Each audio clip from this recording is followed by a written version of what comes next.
ಅತಿಥಿ ಡಾಕ್ಟರ್ ರಫೀಕ್ ಅವರನ್ನು ಸ್ವಾಗತಿಸಬೇಕಾಗಿ ಕೇಳಿಕೊಳ್ಳುತ್ತೇನೆ.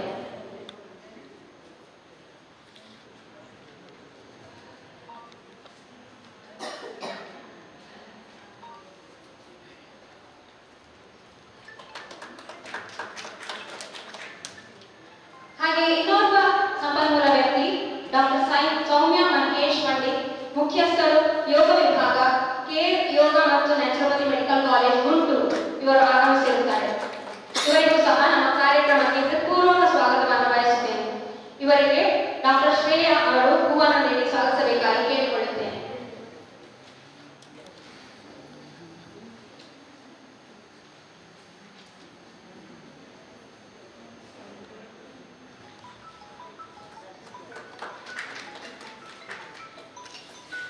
ಈಗ ನಮ್ಮ ಕಾರ್ಯಕ್ರಮದ ಸಂಯೋಜನಾ ಅಧ್ಯಕ್ಷರಾದ ನಮ್ಮ ಪ್ರಾಂಶುಪಾಲರಾದ ಡಾಕ್ಟರ್ ಪುನೀತಾ ರಾಘವೇಂದ್ರ ಅವರನ್ನು ಕಾರ್ಯಕ್ರಮಕ್ಕೆ ಹೃತ್ಪೂರ್ವಕವಾಗಿ ಸ್ವಾಗತಿಸುತ್ತಿದ್ದೇನೆ. ಇವರಿಗೆ ಶ್ರೀ ಅಜಿತ್ ಅವರಲ್ಲಿ ಹೂವನ್ನು ನೀಡಿ ಸ್ವಾಗತಿಸಬೇಕಾಗಿ ಕೇಳಿಕೊಳ್ಳುತ್ತೇನೆ.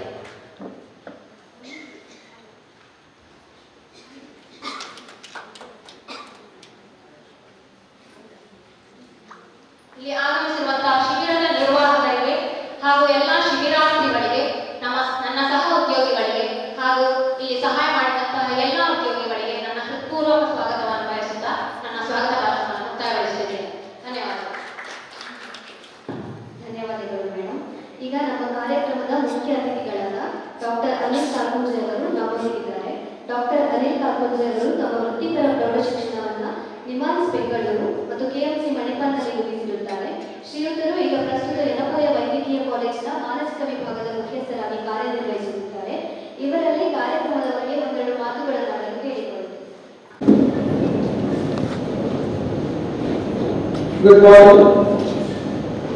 Good morning. ಎಲ್ಲರಿಗೂ ನಮಸ್ಕಾರ. ಇವತ್ತು ಯೋಗ ದಿನಾಚರಣೆ, ಅದರ ಅಂಗವಾಗಿ ಇಲ್ಲಿ ಯೋಗದ ಬಗ್ಗೆ ಹಾಗೂ ಮಾನಸಿಕ ಆರೋಗ್ಯದ ಬಗ್ಗೆ ಎರಡು ಮಾತಾಡಲಿಕ್ಕೆ ನನ್ನನ್ನು ಇಲ್ಲಿ ಕರೆದಿದ್ದಾರೆ. ಮುಖ್ಯವಾಗಿ ಹೇಳುತ್ತಿದ್ರೆ ಯೋಗದ ಬಗ್ಗೆ ಹೇಳಲಿಕ್ಕೆ ಇಲ್ಲಿ ಹಲವಾರು ಜನ ಇದ್ದಾರೆ. ಸೊ ನಾನು ಮಾನಸಿಕ ಆರೋಗ್ಯದ ಬಗ್ಗೆ ಸ್ವಲ್ಪ ಏನು ಮಾತಾಡುವಂತ ಯೋಚನೆ ಮಾಡಿದೆ. ಆರೋಗ್ಯ ಅಂದರೆ ಎರಡು ಟೈಪಿನ ಆರೋಗ್ಯ ಜನರಲ್ಲಿ, ಸಾಮಾನ್ಯ ಜನರಿಗೆ. ಒಂದು ಶಾರೀರಿಕ ಆರೋಗ್ಯ, ಇಂದು ಮಾನಸಿಕ ಆರೋಗ್ಯ. ಹಾಗೆಂತ ಜನರು ತಿಳ್ಕೊಳ್ತಾರೆ. ಬಟ್ ಎರಡು ಇಂಟರ್ ಕನೆಕ್ಟೆಡ್, ಹೌದಲ್ಲ? ಎಸ್. ಸೊ ಮನಸ್ಸು ಬಲ ಇದ್ರೆ ಶರೀರಕ್ಕೆ ಬಲ ಇದೆ, ಶರೀರ ಬಲ ಇದ್ರೆ ಮನಸ್ಸಿಗೂ ಬಲ ಇದೆ. ಸೊ ಅದೆರಡು ಇಂಟರ್ ಕನೆಕ್ಟೆಡ್. ಬಟ್ ಜನರಲ್ಲಿ ಹೇಳೋದಿದ್ರೆ ಜನ ಹೇಳ್ತಾರೆ ಒಂದು ಫಿಸಿಕಲ್ ಹೆಲ್ತ್, ಇನ್ನೊಂದು ಮೆಂಟಲ್ ಹೆಲ್ತ್. ಅಂದ್ರೆ ಶಾರೀರಿಕವಾಗಿ ಕಾಣುವಂತ ಬೆಳೆಸುವಂತ ಆರೋಗ್ಯ, ಹೊರಗಿಂದ ಕಾಣುವಂತ ಬರೀ ಶಾರೀರಿಕ ಆರೋಗ್ಯ ಮಾತ್ರ. ಆದರೆ ಶಾರೀರಿಕ ಆರೋಗ್ಯ ಚೆನ್ನಾಗಿರಲಿಕ್ಕೆ ಮನಸ್ಸಿನ ಆರೋಗ್ಯ ಕೂಡ ಇಂಪಾರ್ಟೆಂಟ್. ಸಾಧಾರಣವಾಗಿ ಎಲ್ಲರೂ ಆಸ್ಪತ್ರೆ ಬಗ್ಗೆ ಎಲ್ಲರೂ ಹೋಗಿರ್ತೀರಾ, ಕೇಳಿರ್ತೀರಾ, ಕಾರ್ಯಕರ್ತರಾಗಿರ್ತೀರಾ. ಜನರಿಗೆ ಯಾವುದೋ ಹುಷಾರಿಲ್ಲ, ಏನೋ ತೊಂದರೆ ಆಗಿದ್ರೆ ಎಲ್ಲರೂ ಟೆಸ್ಟ್ ಮಾಡಿಸಿ ನೋಡಪ್ಪ. ಆಸ್ಪತ್ರೆ ಹೋಗಿ ಟೆಸ್ಟ್ ಮಾಡಿಸ್ತಾರೆ. BP ಟೆಸ್ಟ್, ಶುಗರ್ ಟೆಸ್ಟ್, ಮೂತ್ರ ಟೆಸ್ಟ್, ಯೂರಿನ್ ಟೆಸ್ಟ್, ಎಲ್ಲ ತರಹದ ಟೆಸ್ಟ್ ಇದೆ. ಆದರೆ ಮನಸ್ಸಿನ ಕಾಯಿಲೆಗಳು ಇದುವರೆಗೆ ಯಾವ ಟೆಸ್ಟ್ ಅನ್ನು ಕಂಡಿದ್ದೀವಿ. ಸೊ ಮೆಂಟಲ್ ಪ್ರಾಬ್ಲಮ್ಸ್ ಯಾವ ಟೆಸ್ಟ್ ಅನ್ನು ಕಾಣಲ್ಲ. ಆಸ್ಪತ್ರೆಯಲ್ಲಿ ಹಲವಾರು ಟೆಸ್ಟ್ ಮಾಡ್ತಾರೆ. ತುಂಬಾ ಜನ ಹಲವಾರು ನೋವಿಂದ, ತೊಂದರೆಯಿಂದ, ನಿದ್ರೆ ಇಲ್ಲದೆ, ಶಾರೀರಿಕ ಪ್ರಾಬ್ಲಮ್ಸ್ ಇಂದ ಬರ್ತಾರೆ. ಬಟ್ ಅದರ ಮೂಲ ಕಾರಣ ಮನಸ್ಸಿನ ಪ್ರಾಬ್ಲಮ್ ಇರ್ತದೆ. ಆದರೆ ಅದು ಶರೀರದ ಟೆಸ್ಟಿಂದ ಕಾಣುವಂಥದ್ದಲ್ಲ. ಸೊ ತುಂಬಾ ಟೆಸ್ಟ್ ಮಾಡಿ ಎಲ್ಲ ಸರಿ ಇದೆ, ತೊಂದರೆ ಇಲ್ಲ ಅಂತ ಹೇಳ್ತಾರೆ. ಆದರೆ ಪ್ರಾಬ್ಲಮ್ ಇನ್ನೂ ಸರಿಯಾಗುತ್ತಿಲ್ಲ. ಸೊ ಟೆಸ್ಟ್ ಅಲ್ಲಿ ಕಾಣುವಂತ ಪ್ರಾಬ್ಲಮ್ಸ್, ಮಾನಸಿಕ ಕಾಯಿಲೆ, ಮಾನಸಿಕ ಸಮಸ್ಯೆಗಳು ಇರುವ ಸಾಧ್ಯತೆ ಇದೆ. ಅದು ಹೊರಗಿಂದ ಕಾಣುವಂಥದ್ದಲ್ಲ. ತುಂಬಾ ಕಡೆ ಆಸ್ಪತ್ರೆಗಳಲ್ಲಿ ಚೆಕಪ್ಸ್ ಮಾಡ್ತಾರೆ. ಹೆಲ್ತ್ ಚೆಕಪ್ಸ್ ಪ್ಯಾಕೇಜ್ ಇರುತ್ತೆ. 4,000, 5,000, 10,000 ಒಳಗೆ ಇರುತ್ತೆ. ಟೆಸ್ಟ್ ದುಡ್ಡು ಕೊಟ್ಟು ಮಾಡ್ತಾರೆ, ಏನಾದ್ರು ಪ್ರಾಬ್ಲಮ್ ಇದೆ ಅಂತ ನೋಡೋಣ ಅಂತ. ಹಲವಾರು ಟೆಸ್ಟ್ ಎಷ್ಟು ದುಡ್ಡು ಟೆಸ್ಟ್ ಮಾಡಿದ್ರು ಅದರಲ್ಲಿ ಒಂದು ಟೆಸ್ಟ್ ಕೂಡ ಮಾನಸಿಕ ಆರೋಗ್ಯ ಬಗ್ಗೆ ಇರುವುದಿಲ್ಲ. ಸೊ ಮನಸ್ಸಿನ ಸಮಸ್ಯೆ ಟೆಸ್ಟ್ಗಳಲ್ಲಿ ಕಾಣುವಂಥದ್ದಲ್ಲ. ಸೊ ಇದು ಫಸ್ಟ್. ಸೊ ಹಲವಾರು ಸಲ ನಮಗೆ ಗೊತ್ತಾಗಬೇಕು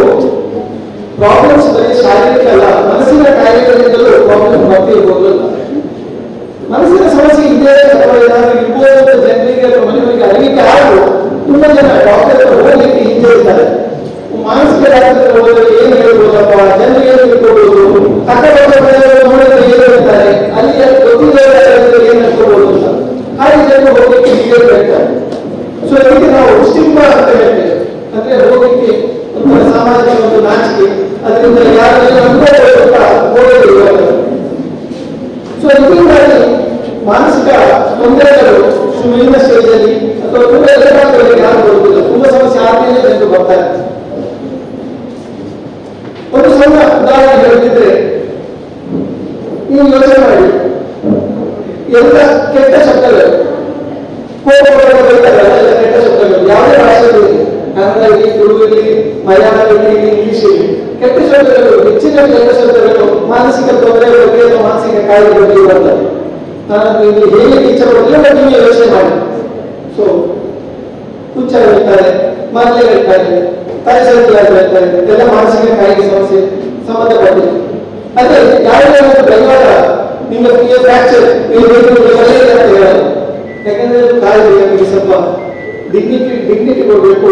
ಯಾರಿಗೂ ತೊಂದರೆ, ಯಾರಿಗೆ ನಮಗೆ ನಮ್ಮ ಯಾರಿಗೆ ವೈದ್ಯರಿದ್ದು ನಾವು ಆ ಥರ ಶಬ್ದಗಳನ್ನು ಯೂಸ್ ಮಾಡುವುದಿಲ್ಲ. ಈ ಕಾಯಿಲೆ ಪೇಷಂಟ್ ಅಂತ ಹೇಳಲ್ಲ, ಆದರೆ ಹುಚ್ಚ ಮಾಡಲ್ಲ ಅಂತ ಹೇಳ್ತಾರೆ. ಸೊ ಇದು ಒಂಥರ ಇಲ್ನೆಸ್ ಬಗ್ಗೆ ಅಥವಾ ಮಾನಸಿಕ ಕಾಯಿಲೆ ಬಗ್ಗೆ ಇರುವಂತಹ ಒಂದು ಸಣ್ಣ ಯಾವ ತರ ಡಿಫರೆನ್ಸ್ ಇದೆ ಶಾರೀರಿಕ ಕಾಯಿಲೆಗೂ ಹಾಗೂ ಮಾನಸಿಕ ಕಾಯಿಲೆಗೆ. ಸೊ ಕಾರ್ಯಕ್ರಮಗಳು ಗ್ರೌಂಡ್ ಲೆವೆಲ್ ಅಲ್ಲಿ ಕೆಲಸ ಮಾಡ್ತೀವಿ. ಯೋಚನೆ ಮಾಡಿ, ಚಿಕ್ಕ ಮಗಳಿದ್ದಾರೆ, ಮಗಳು ಹೇಳ್ತಾರೆ ತಾಯಿ ಹತ್ರ, ಅಮ್ಮ ನನಗೆ ಜ್ವರ ಇದೆ ಅಂತ ಹೇಳ್ತಾರೆ. ಸೊ ತಾಯಿಯಾದವರು ಒಂದೆರಡು ದಿವಸ ಜ್ವರ ಇದೆ ಏನಂತ ಹೇಳ್ತಾರೆ, ಏನು ಹೇಳ್ಬೋದು? ಜ್ವರ ಇದೆ ಅಂತ ಮಗಳು ಹೇಳಿದ್ರೆ ತಾಯಿಯಾದವರು ಅಥವಾ ಮನೆಯವರು ಏನು ಹೇಳ್ತಾರೆ? ಜನರಲ್ಲಿ ಡಾಕ್ಟರ್ ಹತ್ರ ಹೋಗುವ, ಮಕ್ಕಳು ಡಾಕ್ಟರ್ ಹತ್ರ ಹೋಗುವ, ಮದ್ದು ಔಷಧಿ ತಗೊಳ್ಳುವ ಅಂತ ಹೇಳ್ತಾರೆ. ಆದ್ರೆ ಅದೇ ಸನ್ನಿವೇಶ ಈಗ ಮಗಳು ತಾಯಿ ಹತ್ರ ನನಗೆ ಭಯ ಆಗ್ತಾ ಇದೆ, ಹೆದರಿಕೆ ಆಗ್ತಾ ಇದೆ ಆ ತರ ಹೇಳಿದ್ರೆ ತಾಯಿಯಾದವರು ಜನರಲ್ಲಿ ಏನು ಹೇಳ್ಬೋದು? ಡಾಕ್ಟರ್ ಹತ್ರ ಹೋಗುವ ಅಂತ ಹೇಳುವ ಚಾನ್ಸಸ್ ಕಮ್ಮಿ. ಸೊ ಭಯ ಆಗ್ತಾ ಇದೆ, ಹೆದರಿಕೆ ಆಗ್ತಾ ಇದೆ, ನನಗೆ ನಿದ್ದೆ ಬರ್ತಾ ಇಲ್ಲ, ನನಗೆ ಗಾಬರಿ ಆಗ್ತಾ ಇದೆ, ವಾಯ್ಸ್ ಕೇಳಿದಾಗ ಆಗ್ತದೆ ಆ ಥರ ಹೇಳಿದರೆ ತಾಯಿಯಾದವರು ಮನೆಯವರು ಡಾಕ್ಟರ್ ಹತ್ರ ಹೋಗುವ ಅಂತ ಹೇಳಲ್ಲ. ಏನು ಹೇಳ್ತಾರೆ? ಕಣ್ಣು ಮುಚ್ಚಿ ಮಲ್ಕೋ, ದೇವರ ಧ್ಯಾನ ಮಾಡು, ಇಲ್ಲದ್ರೆ ಅಕ್ಕಪಕ್ಕ ಯಾವುದಾದ್ರು ಪೂಜಾರಿ ಹತ್ರ ಹೋಗುವ, ದೇವಸ್ಥಾನಕ್ಕೆ ಹೋಗುವ ಅಂತ ಹೇಳ್ತಾರೆ. ಸೊ ಇದು ಡಿಫ್ರೆನ್ಸ್. ಶಾರೀರಿಕ ಸಮಸ್ಯೆ ಬಂದರೆ ಡಾಕ್ಟರ್ ಹತ್ರ ಹೋಗಬೇಕು, ಅದಕ್ಕೆ ಔಷಧಿ ತಗೋಬೇಕು ಅಂತ ಅರಿವು ಜನರಲ್ಲಿ ಜಾಸ್ತಿ ಇದೆ. ಆದರೆ ಅದೇ ಮನಸ್ಸಿನ ಸಮಸ್ಯೆ ಬಂದರೆ ಅದಕ್ಕೆ ಟ್ರೀಟ್ಮೆಂಟ್ ತಗೊಳ್ಬೇಕು, ಅದಕ್ಕೆ ಸರಿಯಾದ ಡಾಕ್ಟರ್ ಹತ್ರ ಹೋಗಬೇಕು, ಅದರ ಅರಿವು ತುಂಬ ಕಮ್ಮಿ. ಸೊ ಇದು ನಮ್ಮ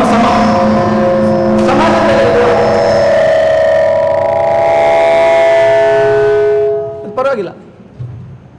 ಸೊ ಇದು ನಮ್ಮ ಸಮಾಜದಲ್ಲಿರುವ ಡಿಫ್ರೆನ್ಸ್.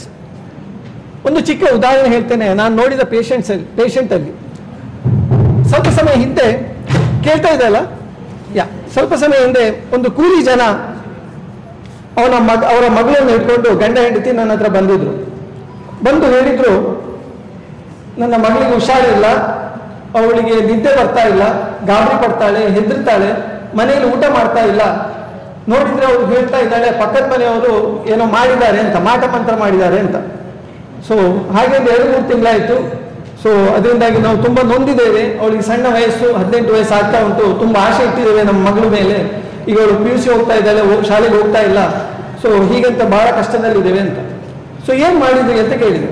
ಸೊ ಅವ್ರು ಹೇಳಿದ್ರು, ಈ ಥರ ಆಗ್ತಾ ಇದೆ, ಅವರು ಪಕ್ಕದ ಮನೆಯವರು ಏನೋ ಮಾಟ ಮಂತ್ರ ಮಾಡಿದಾಳೆ ಅಂತ ಅವಳು ಹೇಳ್ತಾ ಇದ್ದಾಳೆ. ಸೊ ಅದಕ್ಕೆ ನಮ್ಮ ಊರವರೆಲ್ಲ ಹೇಳಿದ್ರು, ನೀವು ಒಂದು ಮಂತ್ರವಾದಿ ಹತ್ರ ಹೋಗಿ ಅವರು ಅದನ್ನು ಮಾಡಿದ್ದನ್ನು ತೆಗಿತಾರೆ ಅಂತ. ಸೊ ಹಾಗೆ ಮಗಳನ್ನು ಅವರು ಮಂತ್ರವಾದಿ ಹತ್ರ ಕರ್ಕೊಂಡು ಹೋದ್ರು. ಸೊ ಮಂತ್ರವಾದಿ ಹೇಳಿದ್ರು, ಇದು ನಿಮ್ಮ ಜಾಗೆಯ ದೋಷ. ಸೊ ಈ ಜಾಗೆಯಲ್ಲಿ ಯಾರೋ ನಾಗರಹಾವನ್ನು ಕೊಂದಿದ್ದಾರೆ. ಸೊ ಅದರಿಂದ ನಾಗದೋಷ ಬಂದಿದೆ ನಿಮ್ಮ ಮಗಳಿಗೆ, ಅದರಿಂದಾಗಿ ಅವರು ಆ ಥರ ಮಾಡ್ತಾ ಇದ್ದಾಳೆ ಅಂತ. ಸೊ ಈ ನಾಗದೋಷಕ್ಕೆ ಎಂತ ಮಾಡುದು ಅಂತ ಪರಿಹಾರ. ಸೊ ಇವರು ಹೇಳಿದ್ರು, ನಾವೇನು ನಾಗರಾವನ್ನೇನು ಕೊಲ್ಲಿಲ್ಲ, ನಾವೇನು ಮಾಡಲಿಲ್ಲ ನಾಗರಾವಿಗೆ ಅಂತ. ಇಲ್ಲ, ನಿಮ್ಮ ತಾತ ಅವರು ಮಾಡಿದ್ರು ನಿಮಗೆ ಬರುತ್ತೆ. ಸೊ ನಿಮ್ಮ ತಾತ ಏನಾದರೂ ಮಾಡಿರ್ಬೋದು ಅಂತ ಹೇಳಿದ್ರು. ಸೊ ತಾತ ಈಗ ಇಲ್ಲ, ಯಾರ ಹತ್ರ ಕೇಳುದು? ಮಾಡಿರ್ಬೋದು. ಸೊ ಅದಕ್ಕೆ ಏನು ಮಾಡುದು? ಅದಕ್ಕೆ ಪರಿಹಾರ ಮಾಡಬೇಕು. ಸೊ ಅದಕ್ಕೆ ನಾವು ಯಜ್ಞ, ಪೂಜೆ, ಪುರಸ್ಕಾರ ಎಲ್ಲ ಮಾಡ್ತೇವೆ, ನಾವು ನಿಮಗೆ ನೀರು ಕೊಡ್ತೇವೆ, ಪ್ರಸಾದ ಕೊಡ್ತೇವೆ, ಅದಕ್ಕೆ ದುಡ್ಡು ಆಗ್ತದೆ ಅಂತ. ಹಾಗೆ ಅಂತ ಹೇಳಿ ಹಲವಾರು ಈ ಥರ ಪ್ರೋಗ್ರಾಮ್ಸ್ ಮಾಡಿದರು. ಒಟ್ಟು ಸಾಧಾರಣ 1.5 ಲಕ್ಷ ಅಷ್ಟು ದುಡ್ಡು ಇದರಲ್ಲಿ ಹೋಯಿತು. ಅವರಷ್ಟು ದುಡ್ಡು ಇರಲಿಲ್ಲ. ಸೊ ಫೈನಲಿ ಏನು ಮಾಡಿದ್ರು, ತಾಯಿ ಹೇಳಿದ್ರು ನನ್ನ ಮಂಗಲಸೂತ್ರ ನಾನು ಕೊಡ್ತೇನೆ, ಮಗಳು ಹುಷಾರಾಗಿ ಏನಾದರೂ ಪೀಡೆ ಹೋಗಬೇಕು, ನನ್ನ ಮಂಗಲಸೂತ್ರ ಕೊಟ್ಟರು ಅದು ಪರವಾಗಿಲ್ಲ, ಅದನ್ನು ಅಡವಿಟ್ಟು ಅದನ್ನು ಕೊಟ್ಟು ಒಟ್ಟು 1.5 ಲಕ್ಷ ಕೊಟ್ಟು ಇದೆಲ್ಲ ಮಾಡಿ ಆಯಿತು. ಅದು ಮಾಡಿ 2-3 ತಿಂಗಳಾಯಿತು, ಈ ಪ್ರಸಾದ ತಗೊಂಡಾಯಿತು, ಬಟ್ ಹುಷಾರಿ ಆಗ್ತಾ ಇಲ್ಲ. ಇವರು ಮತ್ತೆ ಅವ್ರ ಹತ್ರ ಹೋದ್ರು, ಮತ್ತೆ ಅವ್ರ ಹತ್ರ ಯಾಕೆ ಹುಷಾರಿ ಆಗ್ತಾ ಇಲ್ಲ, ಇಷ್ಟೆಲ್ಲ ಮಾಡಿ ಆಯಿತು, ಇನ್ನೂ ಯಾಕೆ ಹುಷಾರಿ ಆಗ್ತಾ ಇಲ್ಲ ಅಂತ. ಸೊ ಅವ್ರು ಹೇಳಿದ್ರು ಈಗ ನಮ್ಮ ಪರಿಹಾರ ಎಲ್ಲ ಮಾಡಿ ಆಯಿತು, ಸೊ ಇದೆಲ್ಲ ಈಗ ಅವ್ರು ಮಾಡಿದ ಮಾಟ ಮಂತ್ರ ಎಲ್ಲ ತೆಗೆದಾಗಿದೆ, ಇನ್ನು ನೀವು ಡಾಕ್ಟರ್ ಹತ್ರ ಹೋಗಿ ಮದ್ದು ತಗೊಳ್ಳಿ ಸರಿ ಆಗ್ತದೆ ಅಂತ. ಹಾಗೆ ಅವರು ನನ್ನ ಹತ್ರ ಬಂದಿದ್ದಾರೆ. ಆಯ್ತಪ್ಪ, ಸೊ ಇದಕ್ಕೆ ಕಾಯಿಲೆ ಇದೆ, ಮನಸ್ಸಿನ ಕಾಯಿಲೆ, ಅದಕ್ಕೆ ಒಂದು ಔಷಧಿ ಬರೆದು ಕೊಡ್ತೇನೆ ಅಂತ ಹೇಳಿದೆ. ಸೊ ಔಷಧಿ ಬರ್ಕೊಟ್ಟೆ. ಅದು ದಿವಸಕ್ಕೆ 3 ರೂಪಾಯಿ ಸಿಗುವ ಔಷಧಿ, ದಿವಸಕ್ಕೆ 3 rupees, 3 ರೂಪಾಯಿಗೆ ಔಷಧಿ ಟ್ಯಾಬ್ಲೆಟ್, ಒಂದು ಟ್ಯಾಬ್ಲೆಟ್. ಸೊ 1 ತಿಂಗಳಿಗೆ 90 ರೂಪಾಯಿ ಆಗ್ತದೆ. ಸೊ ಈ ಥರ ಔಷಧಿ ಬರುವಾಗ ಅವ್ರು ಹೇಳಿದರು, ನಮ್ಮ ಹತ್ರ ದುಡ್ಡಿಲ್ಲ ಔಷಧಿಗೆ ತಗೊಳ್ಳಿಕ್ಕೆ, ಯಾಕಂದ್ರೆ ನಾವು 2-3 ತಿಂಗಳಿಂದ ದುಡಿತಾ ಇಲ್ಲ, ನಮ್ಮ ಹತ್ರ ದುಡ್ಡಿಲ್ಲ ಅಂತ.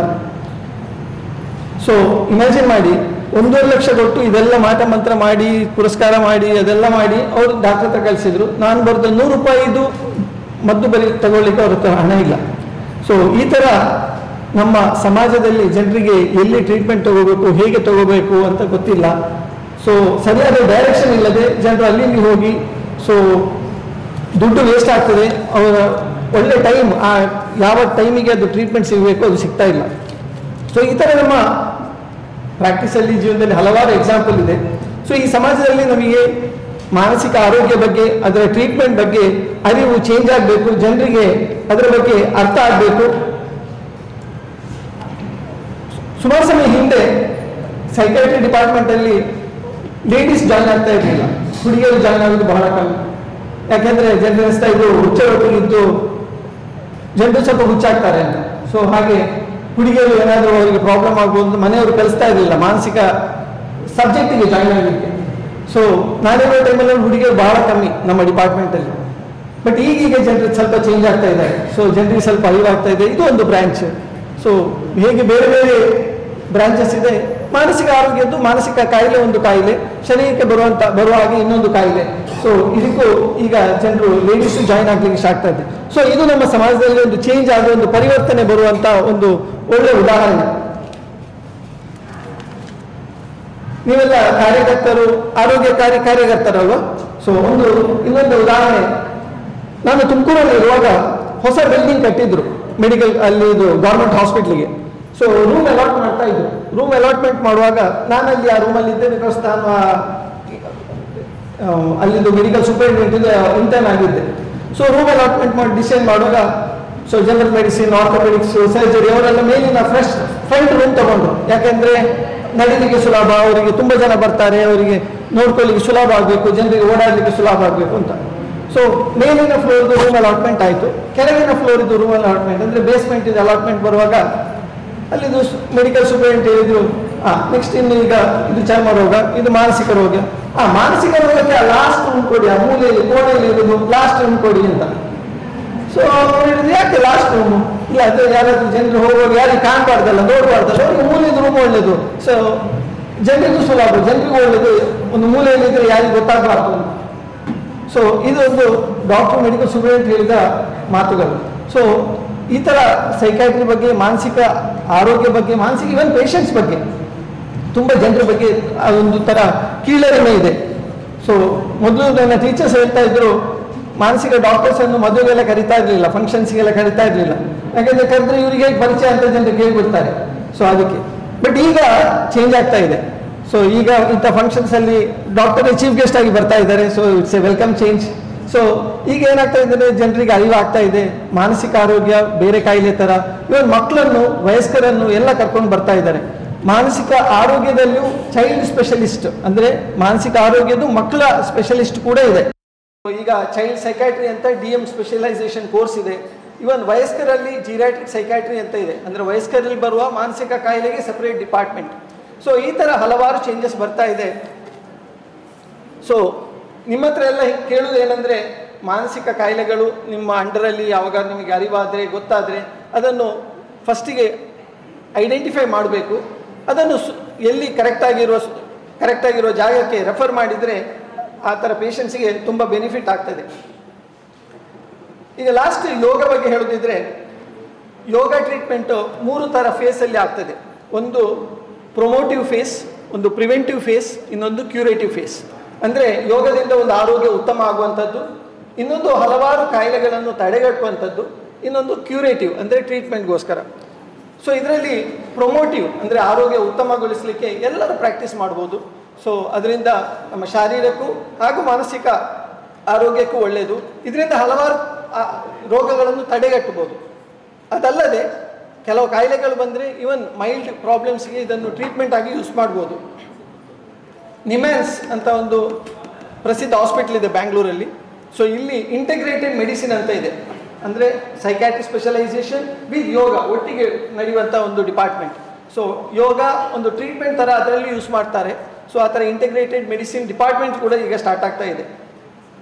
ಸೊ ಲಾಸ್ಟಿಗೆ ಹೇಳೋದಿದ್ರೆ ಯೋಗ ಬರೀ ನಮ್ಮ ಶಾರೀರಿಕ ಆರೋಗ್ಯಕ್ಕೋಸ್ಕರ ಅಲ್ಲ, ಬರೀ ಅದಕ್ಕೋಸ್ಕರ ಅಲ್ಲ, ಇವನ್ ಮನಸ್ಸಿನ ಆರೋಗ್ಯ, ಮನಸ್ಸಿನ ಬಲವರ್ಧನೆ, ತುಂಬ ಕಾಯಿಲೆಗಳನ್ನು ತಡೆಗಟ್ಟಲಿಕ್ಕೆ ಕೂಡ ಈ ಥರ ಯೋಗ ಪ್ರಾಕ್ಟೀಸಿಂದ ಈ ಥರ ಮಾಡೋದ್ರಿಂದ ಚಿಕ್ಕ ಮಕ್ಕಳಿಂದ ಹಿಡಿದು ವಯಸ್ಕರಿಗೆ ಎಲ್ಲರಿಗೆ ಬೆನಿಫಿಟ್ ಆಗೋ ಸಾಧ್ಯತೆ ಬಹಳ ಜಾಸ್ತಿ. ಸೊ ಇಲ್ಲಿ ಯೋಗ ದಿನಾಚರಣೆಯ ಈ ವರ್ಷದ ಥೀಮ್ ಏನಂದರೆ one earth one health. So ನಮ್ಮ ಆರೋಗ್ಯಕ್ಕೋಸ್ಕರ ಯಾವ್ಯಾವ ರೀತಿಯಿಂದ ಪ್ರಯೋಜನ ಆಗ್ತದೆ ಎಲ್ಲದನ್ನು ನಾವು ಸೇರಿಸಿಕೊಂಡ್ರೆ ಭಾಳ ಉತ್ತಮ. ಸೊ ಅದು ಎಕ್ಸಸೈಸ್ ಇರಲಿ, ಯೋಗ ಇರಲಿ, ಧ್ಯಾನ ಇರಲಿ, ಅಥವಾ ಮಾಡರ್ನ್ ಮೆಡಿಸಿನೇ ಇರಲಿ, ಯಾವ ರೀತಿಯಿಂದ ನಮಗೆ ಬೆನಿಫಿಟ್ ಆಗ್ತದೆ ಹೆಲ್ತಿಂದ ಎಲ್ಲ ಇಂಟಗ್ರೇಟೆಡ್ ಆಗಿ ಇದ್ದು ನಮ್ಮ ಆರೋಗ್ಯ, ಯಾಕೆಂದರೆ ಆರೋಗ್ಯವೇ ಭಾಗ್ಯ. ಸೊ ದುಡ್ಡು ಭಾಗ್ಯ ಅಂತ ಯಾರೂ ಹೇಳಲ್ಲ, ಆರೋಗ್ಯವೇ ಭಾಗ್ಯ. ಸೊ ಅದಕ್ಕೋಸ್ಕರ ಏನೇ ಮಾಡಲಿಕ್ಕೆ ಆಗ್ತದೆ ಎಲ್ಲ ಪ್ರಯತ್ನ ಮಾಡಿ ಆರೋಗ್ಯ ಹೆಚ್ಚಿಸಿ ಬಲವರ್ಧಿಸಬೇಕು ಅಂತ ಕೇಳಿಕೊಳ್ತಾ ಇದ್ದೇನೆ. ಸೊ ಕೊನೆಯದಾಗಿ ಇಲ್ಲಿ ನನ್ನನ್ನು ಇನ್ವೈಟ್ ಮಾಡಿದ್ದಕ್ಕೆ ಡಿಪಾರ್ಟ್ಮೆಂಟಿಗೆ, ಕಾಲೇಜಿಗೆ ಹಾಗೂ ಈ ಎಂಟೈರ್ ಪ್ರೋಗ್ರಾಮ್, ಈ ವಾರ ನಡೆಯುವಂಥ ಎಲ್ಲ ಪ್ರೋಗ್ರಾಮ್ಸಿಗೆ ಶುಭ ಹಾರೈಸ್ತಾ ನನ್ನ 2 ಮಾತುಗಳನ್ನು ಮುಗಿಸ್ತೇನೆ. Thank you. ಈಗ ಸಂಪನ್ಮೂಲ ವ್ಯಕ್ತಿಗಳಾಗಿ ಡಾಕ್ಟರ್ ಮೊಹಮ್ಮದ್ ರಫೀಕ್ ಅವರು ಮುಂದಿದ್ದಾರೆ. ಡಾಕ್ಟರ್ ಮೊಹಮ್ಮದ್ ರಫೀಕ್ ಅವರು ತಮ್ಮ ವೈದ್ಯಕೀಯ ಶಿಕ್ಷಣವನ್ನು SDM ಯೋಗ ಮತ್ತು ಪ್ರಕೃತಿ ಚಿಕಿತ್ಸಾ ಕಾಲೇಜಿನಲ್ಲಿ ಮುಗಿಸಿರುತ್ತಾರೆ. ಶ್ರೀಯುತರು ಸುಮಾರು 32 ವರ್ಷಗಳಿಂದ ಯೋಗ ಮತ್ತು ಪ್ರಕೃತಿ ಚಿಕಿತ್ಸಾ ವೈದ್ಯರಾಗಿ ಉಡುಪಿಯಲ್ಲಿ ಸೇವೆ ಸಲ್ಲಿಸುತ್ತಿದ್ದಾರೆ. ಪ್ರಸ್ತುತ ಉಡುಪಿಯ ಮೂಡಿಯಲ್ಲಿರುವ ಬೀಚ್ ಹೀಲಿಂಗ್ ಹೋಮಲ್ಲಿ ಮುಖ್ಯ ವೈದ್ಯಾಧಿಕಾರಿಗಳಾಗಿ ಸೇವೆ ಸಲ್ಲಿಸುತ್ತಿದ್ದಾರೆ. ಶ್ರೀಯುತರಲ್ಲಿ ಯೋಗ ಚಿಕಿತ್ಸೆಯ ಬಗ್ಗೆ ತಿಳಿಸಿಕೊಳ್ಳಬೇಕಾಗಿದೆ. ರಾಷ್ಟ್ರೀಯ ಯೋಗ ಇದು ಅಂತಾರಾಷ್ಟ್ರೀಯ ಯೋಗದ ಪೂರ್ವಭಾವಿಯಾಗಿ ನಡೆಯುತ್ತಿರುವಂಥ ಈ ಶಿಬಿರದ ಇಂದಿನ ಮುಖ್ಯ ಕೀನೋಟ್ ಸ್ಪೀಕರ್ ನಮ್ಮ ವೈದ್ಯರೇ, ಪ್ರಾಂಶುಪಾಲರೇ, ಹಾಗೆ ವೇದಿಕೆಯಲ್ಲಿ ಆಸೀನರಾಗಿರುವಂಥ ಇಂದಿನ ಸಂಪನ್ಮೂಲ ವ್ಯಕ್ತಿಯವರೇ, ಹಾಗೆ ವೇದಿಕೆಯಲ್ಲಿರುವಂಥ ಎಲ್ಲ ಗಣ್ಯರೇ, ಇಲ್ಲಿ ನೆರೆದಿರುವಂಥ ಸಹೋದರ ಸಹೋದರಿಯರೇ, ಸಂಸ್ಥೆಯ ಎಲ್ಲ ಅಧ್ಯಾಪಕರೇ, ಪ್ರಾಧ್ಯಾಪಕರೇ, ವಿದ್ಯಾರ್ಥಿಗಳೇ, ಎಲ್ರಿಗೂ ನಮಸ್ಕಾರ. ಇವತ್ತು ಒಂದು ಸಾಮಾನ್ಯವಾದಂಥ ಒಂದು ಪ್ರಶ್ನೆ, ಯೋಗ ಯಾಕೆ ಮಾಡಬೇಕು ಅಂತ. ಈಗ ಒಂದು ವೆಹಿಕಲ್ ಒಂದು 2 ಲಕ್ಷ, 5 ಲಕ್ಷ, 20 ಲಕ್ಷ, 4 ಕೋಟಿ, 10 ಕೋಟಿ ಇರ್ಬೋದು. ಅದಕ್ಕೆ ನಾವು ಪೆಟ್ರೋಲ್ ಹಾಕುವಂಥ ವೆಹಿಕಲ್ಗೆ ಪೆಟ್ರೋಲನ್ನೇ ಹಾಕ್ತೇವೆ. ಅದಕ್ಕೆ ಸೀಮೆ ಎಣ್ಣೆ ಅಥವಾ ಡೀಸೆಲ್ ಹಾಕಿದರೆ ಆ ವಾಹನ ಹಾಳಾಗ್ತದೆ. ಆದ್ದರಿಂದ ಬಹಳಷ್ಟು ನೀವು ನೋಡಿರ್ಬೋದು, ಬಹಳಷ್ಟು ಜಾಗರೂಕತೆ ಮಾಡ್ತಾರೆ. ಆದರೆ ನಮ್ಮ ಕೋಟ್ಯಾಂತರ ರೂಪಾಯಿ ಬೆಲೆ ಬಾಳುವಂಥ, ಅದಕ್ಕೆ ವ್ಯಾಲ್ಯೂ, ಅದರ ಒಂದು ಬೆಲೆಯನ್ನು ಕಟ್ಟಲಿಕ್ಕೆ ಆಗದೇ ಇರುವಂಥ ಈ ಒಂದು ನಮ್ಮ ದೇಹಕ್ಕೆ ಇವತ್ತು ಯಾವುದು ಬೇಕು ಅದನ್ನು ನಾವು ಆಹಾರದ ಮೂಲಕ, ಶ್ವಾಸದ ಮೂಲಕ, ಅಥವಾ ಉಸಿರಾಟದ ಮೂಲಕ, ಅಥವಾ ಮಾನಸಿಕವಾಗಿ ಆಲೋಚನೆಯ ಮೂಲಕ ಅದಕ್ಕೆ ಯಾವ ರೀತಿಯಲ್ಲಿ ಅಂದರೆ ಅದರ ಪ್ರಕೃತಿಗೆ ಅನುಗುಣವಾಗಿ ನಾವು ಉತ್ತಮವಾದಂಥ ಆಹಾರ, ಉತ್ತಮವಾದಂಥ ಆಲೋಚನೆ, ಉತ್ತಮವಾದಂಥ ಒಳ್ಳೆಯ ಪರಿಶುದ್ಧವಾದಂಥ ವಾಯು ಇತ್ಯಾದಿಯನ್ನು ಕೊಡುವುದೇ ಇಲ್ಲ. ಅಂದರೆ ಇದೆಲ್ಲದರ ಒಂದು ಫಲಿತಾಂಶವಾಗಿ ನಾವು ಇವತ್ತು ನೋಡ್ತಾ ಇದ್ದೇವೆ. ನಮ್ಮ ದೇಶದಲ್ಲಿ ಇವತ್ತು ಹೃದಯ ಸಂಬಂಧ ಅಥವಾ ಹೃದಯದ ಕಾಯಿಲೆಗಳು ಅತಿ ಜಾಸ್ತಿಯಾಗಿ ನಾವು ಇವತ್ತು ಕಾಣ್ತಾ ಇದ್ದೇವೆ. ನೀವು ಓದ್ತಾ ಇದ್ದೀರಿ, 13 ವರ್ಷದ ವಿದ್ಯಾರ್ಥಿ ಇರ್ಬೋದು, 25 ವರ್ಷದ ಹೃದಯದ ತಜ್ಞರಿರ್ಬೋದು, ಅಥವಾ ಬೇರೆ ಬೇರೆ ಒಂದು ಯುವಕ ಯುವತಿಯರು ಇವತ್ತು ಹೃದಯ ಸ್ತಂಭನದಿಂದ ಸಾಯ್ತಾ ಇದ್ದಾರೆ. ಹಠಾತ್ ಆಗಿ ಹೃದಯ ಸ್ತಂಭನ ಆಗ್ತಾ ಉಂಟು. ಅದೇ ರೀತಿಯಲ್ಲಿ ನಮ್ಮ ದೇಶದಲ್ಲಿ ಇವತ್ತು ಕ್ಯಾನ್ಸರ್ ಅನ್ನುವಂಥದ್ದು ಬಹಳ ವೇಗವಾಗಿ ಆಗ್ತಾ ಉಂಟು. ಹಾಗೆ ಮೂತ್ರಪಿಂಡ ಕಿಡ್ನಿ ಫೇಲ್ಯೂರ್ ಅನ್ನುವಂಥದ್ದು ಕಾಮನ್ ಆಗಿದೆ, ಲಿವರ್ ಫೇಲ್ಯೂರ್ ಇತ್ಯಾದಿ ಇತ್ಯಾದಿ ಕಾಯಿಲೆಗಳು ಇವತ್ತು. ಅದರಲ್ಲಿಯೂ ನಮ್ಮಲ್ಲಿ ಇವತ್ತು ಡಯಾಬಿಟಿಸ್ ಮಧುಮೇಹ ಅನ್ನುವಂಥದ್ದು ಇವತ್ತು ಪ್ರತಿ 7-8 ಜನರಿಗೆ ಒಬ್ಬರು ಮಧುಮೇಹದ ಪೇಷಂಟ್ ಸಿಗ್ತಾರೆ. ಅದೇ ರೀತಿಯಲ್ಲಿ ಒಂದು ಅಧಿಕ ರಕ್ತದೊತ್ತಡ ಇತ್ಯಾದಿ ಇತ್ಯಾದಿ. ಇದರ ಜೊತೆಗೆ ಇವತ್ತು ನೀವು ಯಾವುದೇ ಮಾನಸಿಕ ತಜ್ಞರ ಹತ್ರ ಹೋಗಿ ನೋಡಿ, ಅಲ್ಲಿ ಕ್ಯೂ ಇರ್ತದೆ. ಅಂದರೆ ಇವತ್ತು ಮಾನಸಿಕ ವ್ಯಾಧಿಗಳು ಬಹಳ ಜಾಸ್ತಿಯಾಗಿದೆ. ಇದೆಲ್ಲ ನೋಡುವಾಗ ನಮ್ಗೆ ಅನಿಸ್ತಾ ಉಂಟು, ಯಾವುದೋ ಒಂದು ದೊಡ್ಡ ತಪ್ಪು ನಮ್ಮಿಂದ ನಡೀತಾ ಉಂಟು. ಯಾಕಂದರೆ ಇವತ್ತು ನಾವು ನೋಡ್ತಾ ಇದ್ದೇವೆ ದೊಡ್ಡ ದೊಡ್ಡ ಆಸ್ಪತ್ರೆಗಳು. ಹಿಂದಿನ ಕಾಲದಲ್ಲಿ ಒಂದು 10 ಊರಿಗೆ ಒಂದು ಕ್ಲಿನಿಕ್ಕು, ಒಂದು 50 ಊರುಗಳಿಗೆ ಒಂದು ಸಣ್ಣ ನರ್ಸಿಂಗ್ ಹೋಮ್ ಇರ್ತಿತ್ತು. ಆದರೆ ಇವತ್ತು ಹಾಗಲ್ಲ. ಒಂದು ಊರಿಗೆ 25 ಕ್ಲಿನಿಕ್ಸ್ ಇರ್ತದೆ. ಒಂದು ಸಣ್ಣ ಪಟ್ಟಣದಲ್ಲಿ 16 ದೊಡ್ಡ ದೊಡ್ಡ ಆಸ್ಪತ್ರೆಗಳಿರ್ತದೆ. ಎಲ್ಲ ಸೂಪರ್ ಸ್ಪೆಷಾಲಿಟಿ ಆಸ್ಪತ್ರೆಗಳಿರ್ತದೆ. ಇದೆಲ್ಲ ಯಾಕಂತ ನಾವು ಆಲೋಚನೆ ಮಾಡಬೇಕು. ಯಾಕಂತಂದರೆ ನಮ್ಮ ಜೀವನ ಶಾಶ್ವತವಲ್ಲ. ಇವತ್ತು ನಾವು ನಡ್ಕೊಂಡು ಹೋಗುವವರು ನಾಳೆ ನಾವು ಸ್ಟ್ರೆಚರ್ಸಲ್ಲಿ ಅಥವಾ ವೀಲ್ ಚೇರಲ್ಲಿ ಹೋಗಬೇಕಾದ್ರೆ. ಇವತ್ತು ನಾವು ನೋಡ್ತಾ ಇದ್ದೇವೆ, ಸಾಮಾನ್ಯವಾಗಿ ನೀವು ನೋಡ್ತಾ ಇದ್ದೀರಿ, ಹಿಂದಿನ ಕಾಲದಲ್ಲಿ 80, 90, 100 ವರ್ಷದ ತಂದೆ ತಾಯಿಯಂದಿರನ್ನು 25 ವರ್ಷದ ಮಗ ಕರ್ಕೊಂಡು ಬರ್ತಿದ್ದೆ. ಆದರೆ ಇವತ್ತು 70 ವರ್ಷದ ತಂದೆ ತಾಯಿ 25 ವರ್ಷದ ಮಗನನ್ನು ವೀಲ್ ಚೇರ್ ದೂಡ್ಕೊಂಡು ಬರ್ತಾ ಇದೆ. ಈ ಎಲ್ಲ ವಿಷಯಗಳನ್ನು ನಾವು ನೋಡಬೇಕು. ಯಾಕಂದರೆ ಇವತ್ತು ಈ ಇಡೀ ಪ್ರಪಂಚದಲ್ಲಿ ಕಾಯಿಲೆ ಅನ್ನುವಂಥದ್ದು ಸಾರ್ವತ್ರಿಕವಾಗಿದೆ. ಇವತ್ತು ನಮ್ಮ ಹತ್ರ ಮಾತಾಡ್ತಾ ಇರ್ತಾರೆ, ಇನ್ನೊಂದು ಗಂಟೆಯಲ್ಲಿ ನೋಡುವಾಗ ಅವರು ICUಯಲ್ಲಿ ಇರ್ತಾರೆ. ಆದ್ದರಿಂದ ಇವತ್ತು ನಾವು ಜಾಣ್ಮೆಯಿಂದ ಈ ಆರೋಗ್ಯದ ಬಗ್ಗೆ ನಾವು ಆಲೋಚನೆ ಮಾಡಬೇಕು. ನಾವು ನಮ್ಮ ದೇಹದ ರೋಗ ನಿರೋಧಕ ಶಕ್ತಿಯನ್ನು ಹೇಗೆ ವೃದ್ಧಿ ಮಾಡಬೇಕು, ಕಾಯಿಲೆಗಳು ಬಾರದೇ ಇರುವ ಹಾಗೆ ನಾವು ಯಾವ ರೀತಿಯಲ್ಲಿ ಜಾಣ್ಮೆಯಿಂದ ನಾವು ಜೀವನ ನಡೆಸಬೇಕು ಅನ್ನುವಂಥ ಒಂದು ವಿಚಾರದಲ್ಲಿ ಈ ಯೋಗ ಅನ್ನುವಂಥದ್ದು ಪ್ರಮುಖವಾಗಿ ಒಂದು ಉತ್ತಮವಾದಂಥ ಕೆಲವೊಂದು ಐಡಿಯಾಸ್ ಅಥವಾ ಕೆಲವೊಂದು ನಮಗೆ ಸಾಧನಗಳನ್ನು ಕೊಡ್ತದೆ. ಇದು ಇವತ್ತು ನಾವು ನೋಡ್ತಾ ಇದ್ದೇವೆ. ನಾವು ತಿನ್ನುವ ಆಹಾರ, ಇದರ ಬಗ್ಗೆ ಹೇಳಲಿಕ್ಕೆ ಹೋದರೆ ನಮಗೊಂದು 10 ಗಂಟೆ ಬೇಕಾಗ್ಬೋದು. ನಾವಿವತ್ತು ನಾಲಿಗೆಗಾಗಿ ತಿಂತಾ ಇದ್ದೇವೆ, ಹೊಟ್ಟೆಗಾಗಿ, ಹೃದಯಕ್ಕಾಗಿ, ಮಿದುಳಿಗಾಗಿ ತಿಂತಾ ಇದ್ದೇವೆ. ನಾವು ತಿನ್ನುವ ಆಹಾರದಲ್ಲಿ 80% ಕೆಮಿಕಲ್ಸ್ ಇರ್ತದೆ. ಮನೆಯಲ್ಲಿ ನಿಮಗೆ ಹಿಟ್ಟು, ದೋಸೆ ಇತ್ಯಾದಿ ಮಾಡಿದರೆ ಮಕ್ಕಳು ತಿನ್ನುವುದಿಲ್ಲ. ಮಕ್ಕಳಿಗೆ ಇವತ್ತು ಪೂರಿ ಬಾಜಿ ಬೇಕು, ಗೋಬಿ ಮಂಚೂರಿ ಬೇಕು, ಕಬಾಬ್ ಬೇಕು ಇತ್ಯಾದಿ. ಅಥವಾ ಬಾಳೆಕಾಯಿಯ ಚಿಪ್ಸ್ ತಿನ್ನಲಿಕ್ಕೆ ಕೇಳುವುದಿಲ್ಲ ಅವರು. ಅವರಿಗೆ ಲೇಸ್ ಬೇಕು, ಕುರ್ಕುರೆ ಬೇಕು ಇತ್ಯಾದಿ ಬೇಕು. ಲಿಂಬೆ ಶರ್ಬತ್ ಕೊಟ್ಟರೆ ಯಾರು ಕುಡಿಯುವುದಿಲ್ಲ. ಅವ್ರಿಗೆ ಇವತ್ತು ಪೆಪ್ಸಿ ಬೇಕು, ಕೋಕ್ ಬೇಕು ಇತ್ಯಾದಿ ಇತ್ಯಾದಿ ಬೇಕು. ಆದ್ದರಿಂದ ನಾವಿವತ್ತು ಆಹಾರದ ಬಗ್ಗೆ ಬಹಳಷ್ಟು ಜಾಗರೂಕತೆ ವಹಿಸಬೇಕು.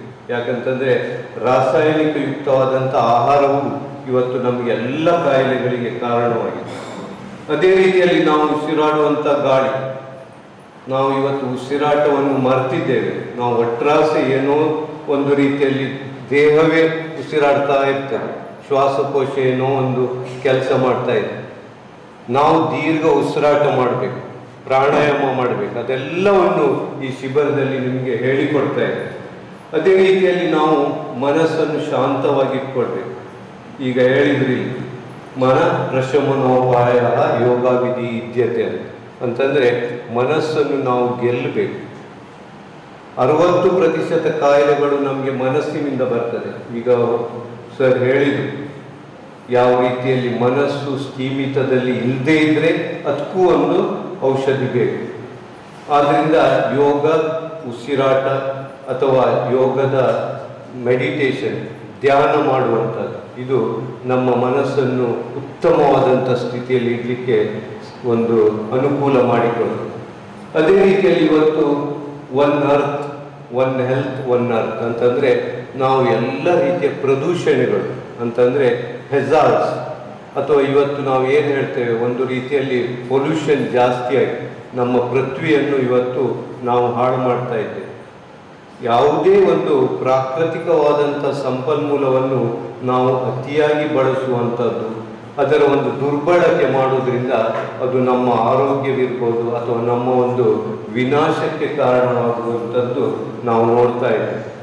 ಆದ್ದರಿಂದ ಇವತ್ತು ನಾವು ಆರೋಗ್ಯದ ಬಗ್ಗೆ ಅಂತಂದರೆ ನಮಗಿವತ್ತು ಸಾಮಾನ್ಯವಾಗಿ ಏನಂತಂದರೆ ಹಣ ಕೊಟ್ಟು ನಾವು ಮೆಡಿಸಿನ್ ತಗೊಳ್ಳೋದು ನಮ್ಗೆ ಈಸಿ ಆಗ್ತದೆ. ಒಂದು ದುಡ್ಡು ಕೊಟ್ಟರಾಯಿತು ಮೆಡಿಕಲಲ್ಲಿ ಔಷಧಿ ಕೊಟ್ಟು. ಆದರೆ ಇಲ್ಲಿ ಯೋಗ ಹಾಗಲ್ಲ. ಇಲ್ಲಿ ನೀವು ಆರೋಗ್ಯವನ್ನು ಖರೀದಿ ಮಾಡಲಿಕ್ಕೆ ಸಾಧ್ಯ ಇಲ್ಲ. ಯೋಗ ಸಹ ಅಷ್ಟೇ. ಇಲ್ಲಿ ನಾವು ಬೆಳಿಗ್ಗೆ ಬೇಗ ಏಳಬೇಕು, ಖಾಲಿ ಹೊಟ್ಟೆಯಲ್ಲಿ ನಾವು ಒಳ್ಳೆಯ ಮನಸ್ಸಿನಿಂದ ಯೋಗಾಭ್ಯಾಸವನ್ನು ಮಾಡಬೇಕು. ಇದರಿಂದ ನಮಗೆ ಒಂದು ರೀತಿಯ ಒಳ್ಳೆಯ ರೋಗ ನಿರೋಧಕ ಶಕ್ತಿ ವೃದ್ಧಿ ಆಗ್ತದೆ, ಆರೋಗ್ಯ ವೃದ್ಧಿ ಆಗ್ತದೆ. ಆದರೆ ಒಂದು ರೀತಿಯ ಹಠವಿರಬೇಕು, ಒಂದು ರೀತಿಯ ಮನಸ್ಸಿರಬೇಕು. ಇಲ್ಲಿ ನಾವು 12-1 ಗಂಟೆ ರಾತ್ರಿವರೆಗೆ ಮೊಬೈಲ್ ನೋಡೋದು, ಪಿಕ್ಚರ್ ನೋಡೋದು, ವಾಟ್ಸಪ್ ನೋಡೋದು ಮಾಡಿದರೆ ಬೆಳಿಗ್ಗೆ 5 ಗಂಟೆಗೆ ಏಳಲಿಕ್ಕೆ ಸಾಧ್ಯ ಇಲ್ಲ. ಆದ್ದರಿಂದ ನಮ್ಮ ದೈನಂದಿನ ಜೀವನ ಶೈಲಿಯನ್ನು ನಾವು ಉತ್ತಮಗೊಳಿಸಿ. ಈಗ ಯೋಗದ ಮುಖ್ಯ ಸಿದ್ಧಾಂತ ಏನಂತಂದರೆ ಬೇಗ ಮಲಗುವಂಥದ್ದು, ಬೇಗ ಏಳಬೇಕು, ಪ್ರಾತಃ ಕಾಲದಲ್ಲಿ ಏಳಬೇಕು. ಅದೇ ರೀತಿಯಲ್ಲಿ ಸಾತ್ವಿಕವಾದಂಥ ಆಹಾರವನ್ನು ಸೇವನೆ ಮಾಡಬೇಕು. ಅತಿಯಾದ ಮಸಾಲೆ ಪದಾರ್ಥಗಳು, ಅತಿಯಾದ ಎಣ್ಣೆಯಲ್ಲಿ ಕರಿದ ಪದಾರ್ಥಗಳು, ಅತಿಯಾಗಿ ಸಕ್ಕರೆ, ಮೈದಾ, ಉಪ್ಪುಗಳನ್ನು ಸೇವಿಸುವುದು. ಅದೇ ರೀತಿಯಲ್ಲಿ ಮಾನಸಿಕ ವ್ಯಾಕುಲತೆ ಅಂದರೆ ಟೆನ್ಷನ್ ಇರುವಾಗ ತಿನ್ನುವಂಥದ್ದು, ಹಸಿವೆ 12 ಗಂಟೆಗಾದರೆ 2 ಗಂಟೆಗೆ ತಿನ್ನುವಂಥದ್ದು, ದಿವಸಕ್ಕೆ 2 ಲೋಟ ನೀರು ಕುಡಿಯುವಂಥದ್ದು, ಇದೆಲ್ಲ ಮಾಡಬಾರ್ದು.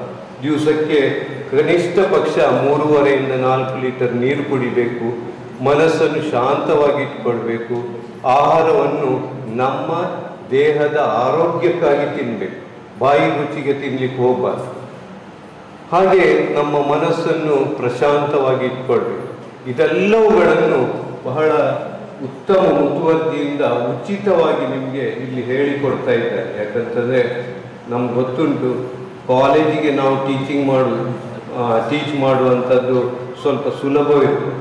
ಈ ಅಂಗನವಾಡಿಯಲ್ಲಿ ಸಣ್ಣ ಮಕ್ಕಳಿಗೆ ಟೀಚ್ ಮಾಡುವಂಥದ್ದು ಬಹಳ ಕಷ್ಟ. ಯಾಕಂತಂದರೆ ಆ ಮಕ್ಕಳು ಪರಿಪೂರ್ಣವಾಗಿ ಮನಸ್ಸನ್ನು ಏಕಾಗ್ರತೆಯಲ್ಲಿ ಇಟ್ಕೊಳ್ಳಿಕ್ಕೆ ಆಗುವುದಿಲ್ಲ. ಒಂದು ರೀತಿಯಲ್ಲಿ ಬಹಳ ಕಷ್ಟಪಡ್ತಾ ಇದ್ದೀರಿ ನೀವು. ಯಾಕಂತಂದರೆ ಬಹಳಷ್ಟು ಅಂಗನವಾಡಿಗಳಿಗೆ ನಾನು ಹೋಗ್ತಾ ಇರ್ತೇನೆ, ನಾನು ನೋಡ್ತಾ ಇದ್ದೇನೆ. ಅಂದರೆ ಒಂದು ದೊಡ್ಡ ಕಾಲೇಜಿನಲ್ಲಿ ಪಾಠ ಮಾಡುವಂಥದ್ದು ಈಸಿ, ಒಂದು ಅರ್ಧ ಗಂಟೆ 1 ಗಂಟೆ ಈ ರೀತಿ ಭಾಷಣ ಮಾಡಿದ್ರೆ ಆಯಿತು. ಆದರೆ ನಿಮ್ಮ ಕೆಲಸ ನಾನು ಗೌರವಿಸ್ತೇನೆ, ಯಾಕಂದರೆ ಅದು ಬಹಳ ಕಷ್ಟದ ಕೆಲಸ. ಈ ನಿಟ್ಟಿನಲ್ಲಿ ನೀವು ಆ ವಿದ್ಯಾರ್ಥಿಗಳಿಗೆ, ಯಾಕಂತಂದರೆ ಈಗ ನಾವು ಹೇಳೋದ್ರಲ್ಲಿ ಬೇರೆ ರೀತಿಯ ಒಂದು ಇದಿರ್ತದೆ. ನೀವು ಆ ಮಕ್ಕಳ ಪೇರೆಂಟ್ಸ್ಗಳಿಗೆ ಹೇಳ್ಬೋದು, ನೀವು ಆಹಾರ ಸರಿ ತಗೊಳ್ಳಿ, ಟೆನ್ಷನ್ ಮಾಡಬೇಡಿ, ಸ್ವಲ್ಪ ಯೋಗ ಮಾಡಿ, ಆರೋಗ್ಯವನ್ನು ಕಾಪಾಡಿ ಅಂತ ನೀವು ಹೇಳ್ಬೋದು. ಯಾಕಂತಂದರೆ ನಿಮ್ಮ ಹತ್ರ ಪೇರೆಂಟ್ಸ್ ಬರ್ತಾರೆ.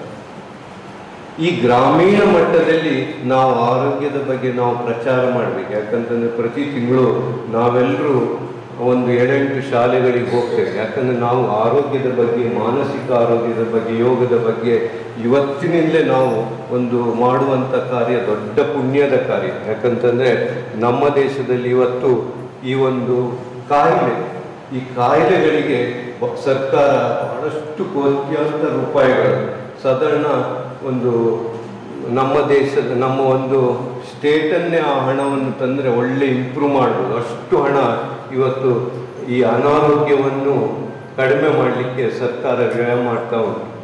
ಯಾಕಂತಂದರೆ ಇವತ್ತು ನಾವು ನೋಡ್ತೇವೆ, ಒಬ್ಬನಿಗೆ ಹುಷಾರಿಲ್ಲ, ಇವತ್ತು ಒಬ್ಬನಿಗೆ ಡೆಂಗ್ಯೂ ಬಂತು, ಅವನ ಕೆಲಸ ಹೋಯ್ತು. ಒಂದು 10-15 ದಿವಸ ಅವನಿಗೆ ಆಸ್ಪತ್ರೆ ಆಯಿತು, ಮನೆ ಆಯಿತು, ಅವನ ಕೆಲಸ ಹೋಯ್ತು. ಅವನ ಹೆಂಡತಿ ಮಕ್ಕಳಿಗೆ ಅವರ ಕೆಲಸವೂ ಹೋಗ್ತದೆ. ಅಕ್ಕಪಕ್ಕದವರಿಗೂ ಒಂದು ಭಯ ಇರ್ತದೆ, ಅದು ಡೆಂಗ್ಯೂ ಬಂದಿದೆ, ನಮಗೂ ಬರ್ಬೋದು, ಅವರು ಒಂದು ಟೆನ್ಷನ್ ಅವರಿಗೆ. ಇದೇ ರೀತಿಯಲ್ಲಿ ಬಹಳಷ್ಟು ಇವತ್ತು ಲಾಸ್ ಆಗ್ತದೆ. ಸಾಧಾರಣವಾಗಿ ಸಣ್ಣ ಊರಿಗೆ ಪ್ರತಿ ತಿಂಗಳು 4 ಕೋಟಿ ರೂಪಾಯಿಯಷ್ಟು ಸರ್ಕಾರ ಖರ್ಚು ಮಾಡ್ತಾ ಉಂಟು, PHC ಮುಖಾಂತರ ಅಥವಾ ಯಾವುದೇ ಒಂದು ಆರೋಗ್ಯ ಸಂಸ್ಥೆಯ ಮುಖಾಂತರ. ಅದೇ ಒಂದು ಡಿಸ್ಟ್ರಿಕ್ಟಲ್ಲಿ, ಒಂದು ತಾಲೂಕಿನಲ್ಲಿ ಎಷ್ಟು ಹಳ್ಳಿಗಳಿರ್ಬೋದು, ನಿಮ್ಗೆ ಆವಾಗ ಗೊತ್ತಾಗ್ತದೆ ಎಷ್ಟು ಹಣ ವ್ಯಯ ಒಂದು ಪೋಲಾಗ್ತದೆ ಅಂತ. ಆದ್ದರಿಂದ ಎಲ್ಲರೂ ಈ ಆರೋಗ್ಯದ ಬಗ್ಗೆ ಬಹಳಷ್ಟು ಪ್ರಾಮುಖ್ಯತೆಯನ್ನು ಕೊಡಬೇಕು. ಇದನ್ನು ತೀರಾ ನೆಗ್ಲೆಕ್ಟ್ ಮಾಡಬಾರ್ದು. ಇಲ್ಲಿ ಇವತ್ತು ಎನ್ಎಫ್ಒಯ ಸಂಸ್ಥೆಯವರು ಯೋಗದ ಬಗ್ಗೆ ಒಂದು ಉತ್ತಮವಾದಂಥ ಕಾರ್ಯಕ್ರಮ ಮಾಡ್ತಾ ಇದ್ದಾರೆ. ನಮ್ಮ ಸರ್ಕಾರವು ಇದಕ್ಕೆ ಒಂದು ರೀತಿಯಲ್ಲಿ ಪ್ರೋತ್ಸಾಹ ಕೊಡ್ತಾ ಇದೆ. ಇದರ ಎಲ್ಲ ಉದ್ದೇಶ ಏನಂತಂದರೆ ವ್ಯಕ್ತಿ ಜೀವನ ಮಟ್ಟ ಸುಧಾರಿಸಬೇಕು, ವ್ಯಕ್ತಿಯ ಸಂತೋಷದ ಮಟ್ಟ ಜಾಸ್ತಿ ಆಗಿರಬೇಕು, ಆರೋಗ್ಯ ಎಲ್ರಿಗೂ ಸಿಗಬೇಕು ಅನ್ನುವಂಥದ್ದು ಇದರ ಉದ್ದೇಶ. ಈ ನಿಟ್ಟಿನಲ್ಲಿ ಇಲ್ಲಿ ಹೇಳಿಕೊಡುವಂಥ ಯೋಗದ ಪ್ರಕಾರ ಯಮ ನಿಯಮಗಳಿರ್ಬೋದು, ಆಸನ ಪ್ರಾಣಾಯಾಮಗಳಿರ್ಬೋದು, ಧ್ಯಾನ ಇತ್ಯಾದಿಗಳನ್ನು ನೀವೆಲ್ಲರೂ ಜೀವನದಲ್ಲಿ ಅಳವಡಿಸ್ಕೊಳ್ಬೇಕು. ಯಾಕಂತಂದರೆ ಸಾಧಾರಣವಾಗಿ ಅಂಗನವಾಡಿಯ ಶಿಕ್ಷಕಿಯರಿಗೆ ಬಹಳಷ್ಟು ಟೆನ್ಷನ್ ಇರ್ತದೆ. ಮನೆಯಲ್ಲಿ ಟೆನ್ಷನ್ ಇರ್ತದೆ, ಶಾಲೆಯಲ್ಲಿ ಟೆನ್ಷನ್ ಇರ್ತದೆ, ಅಥವಾ ನಿಮ್ಮ ಮೇಲಧಿಕಾರಿಗಳ ಒತ್ತಡವಿರ್ತದೆ, ಅಥವಾ ಅವ್ರಿಗೆ ಕೋಳಿ ಮೊಟ್ಟೆ ಕೊಡಿ, ಚಿಕ್ಕಿ ಕೊಡಿ, ಅದು ಕೊಡಿ, ಇದು ಕೊಡಿ ಅಂತ ಹೇಳುವಾಗ ಅದೆಲ್ಲ ಬಹಳಷ್ಟು ಟೆನ್ಷನ್ ಇರ್ತದೆ. ಆದ್ದರಿಂದ ನೀವು ಪ್ರತಿದಿನ ಒಂದು ಅರ್ಧ ಗಂಟೆ ಪ್ರಾಣಾಯಾಮ, ಆಸನ ಇತ್ಯಾದಿಗಳನ್ನು ಮಾಡಿದರೆ ನಿಮ್ಮ ಮೇಲಧಿಕಾರಿಗಳಿಗೂ ವಿಚಿತ್ರವಾಗ್ತದೆ. ಯಾಕೆ ಇವರು ಇಷ್ಟು ಕೂಲಿದ್ದಾರೆ, ಇಷ್ಟು ಕೆಲಸ ಮಾಡಿ ಕೂಲಿದ್ದಾರೆ ಯಾಕೆ ಅಂತ ನಿಮ್ಗೆ ಕೇಳ್ತಾರೆ. ಆವಾಗ ನೀವು ಹೇಳ್ಬೋದು ಹೀಗೀಗ, ಅವರು ಇಲ್ಲಿ ಬರ್ಬೋದು. ಹಾಗೆ ಯಾರಾದರೂ ಪೇಷಂಟ್ ಊರಿನಲ್ಲಿದ್ದರೆ ನೀವು ಇಲ್ಲಿ ಕಳಿಸ್ಬೋದು. ಒಳ್ಳೆಯ ಒಂದು ಟೀಮ್ ಇಲ್ಲಿ ಉಂಟು. ಎನ್ಎಫ್ಒದ ಈ ಯೋಗ ವಿಭಾಗ ಅನ್ನುವಂಥದ್ದು ಬಹಳ ಉತ್ತಮವಾದಂಥ ಕೆಲಸ ಮಾಡ್ತಾ ಇದ್ದಾರೆ. ಇಲ್ಲಿ ಕಳಿಸಿಕೊಡ್ಬೋದು. ಇಲ್ಲಿ ಯೋಗದ ಜೊತೆಗೆ ಬೇರೆ ಬೇರೆ ಚಿಕಿತ್ಸೆ ಉಂಟು, ಪ್ರಕೃತಿ ಚಿಕಿತ್ಸೆ ಉಂಟು. ಇದರಿಂದ ನಿಮ್ಮೆಲ್ಲರ ಆರೋಗ್ಯ ವೃದ್ಧಿಯಾಗಿ ದೇವರು ಎಲ್ರಿಗೂ ಹರಸಲಿ ಅಂತ ಹೇಳ್ತಾ, ನಿಮ್ಮೆಲ್ಲರ ಆಶೀರ್ವಾದವನ್ನು ಬೇಡ್ತಾ ನನ್ನ 2 ಮಾತನ್ನು ಮುಗಿಸ್ತೇನೆ. ಜೈ ಹಿಂದ್.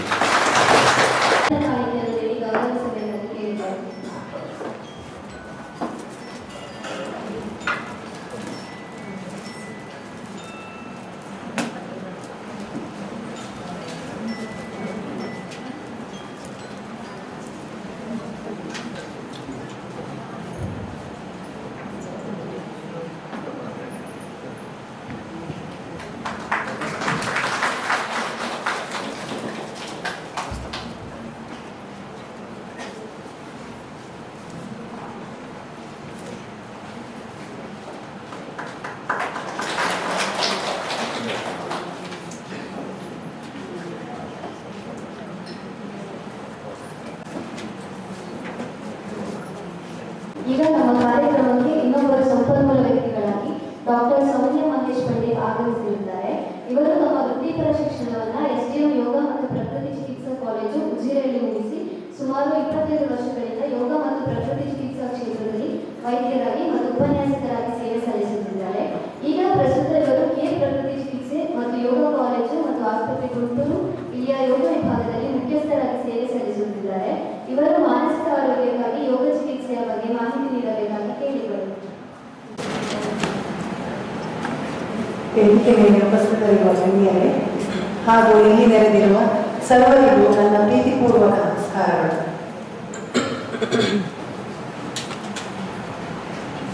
ವಿಶ್ವ ಆರೋಗ್ಯ ಸಂಸ್ಥೆಯ ಪ್ರಕಾರ ಆರೋಗ್ಯ ಅಂತ ಹೇಳಿದರೆ ಅದು ನಿರೋಗವಲ್ಲ, ಬದಲಾಗಿ ಒಂದು ವ್ಯಕ್ತಿಯ ಸಂಪೂರ್ಣವಾಗಿ, ಅಂದರೆ ಅದು ನೀವು ದೈಹಿಕ ಇರ್ಬೋದು, ಮಾನಸಿಕ, ಸಾಮಾಜಿಕ, ಭಾವನಾತ್ಮಕ ಮತ್ತು ಆಧ್ಯಾತ್ಮಿಕ ಈ ಎಲ್ಲ ಸ್ತರಗಳಲ್ಲಿಯೂ ಒಂದು ವ್ಯಕ್ತಿಯ ಯೋಗಕ್ಷೇಮವನ್ನು ಅದು ಹೇಳ್ತದೆ.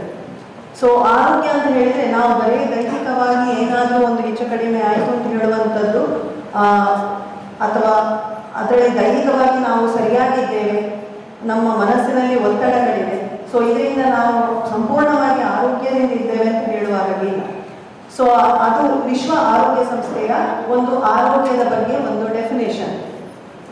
ಸೊ ಇದರಲ್ಲಿ ನಮ್ಮ ದೈಹಿಕ ಮತ್ತು ಮಾನಸಿಕ ಆರೋಗ್ಯವನ್ನು ನಾವು ಒಂದು ಸಮತೋಲನದಲ್ಲಿ ಇಟ್ಟುಕೊಂಡ್ರೆ ನಮಗೆ ಸಹಜವಾಗಿ ಮತ್ತು ಸ್ವಾಭಾವಿಕವಾಗಿ ನಮ್ಮ ಭಾವನಾತ್ಮಕ ಮತ್ತು ಆಧ್ಯಾತ್ಮಿಕ ಆರೋಗ್ಯವನ್ನು ಕಾಪಾಡಿಕೊಳ್ಳಬಹುದು. ನಮ್ಮ ದೇಹ ಮತ್ತು ಮನಸ್ಸು ಒಂದು ನಾಣ್ಯದ 2 ಮುಖ ಇದ್ದಂತೆ.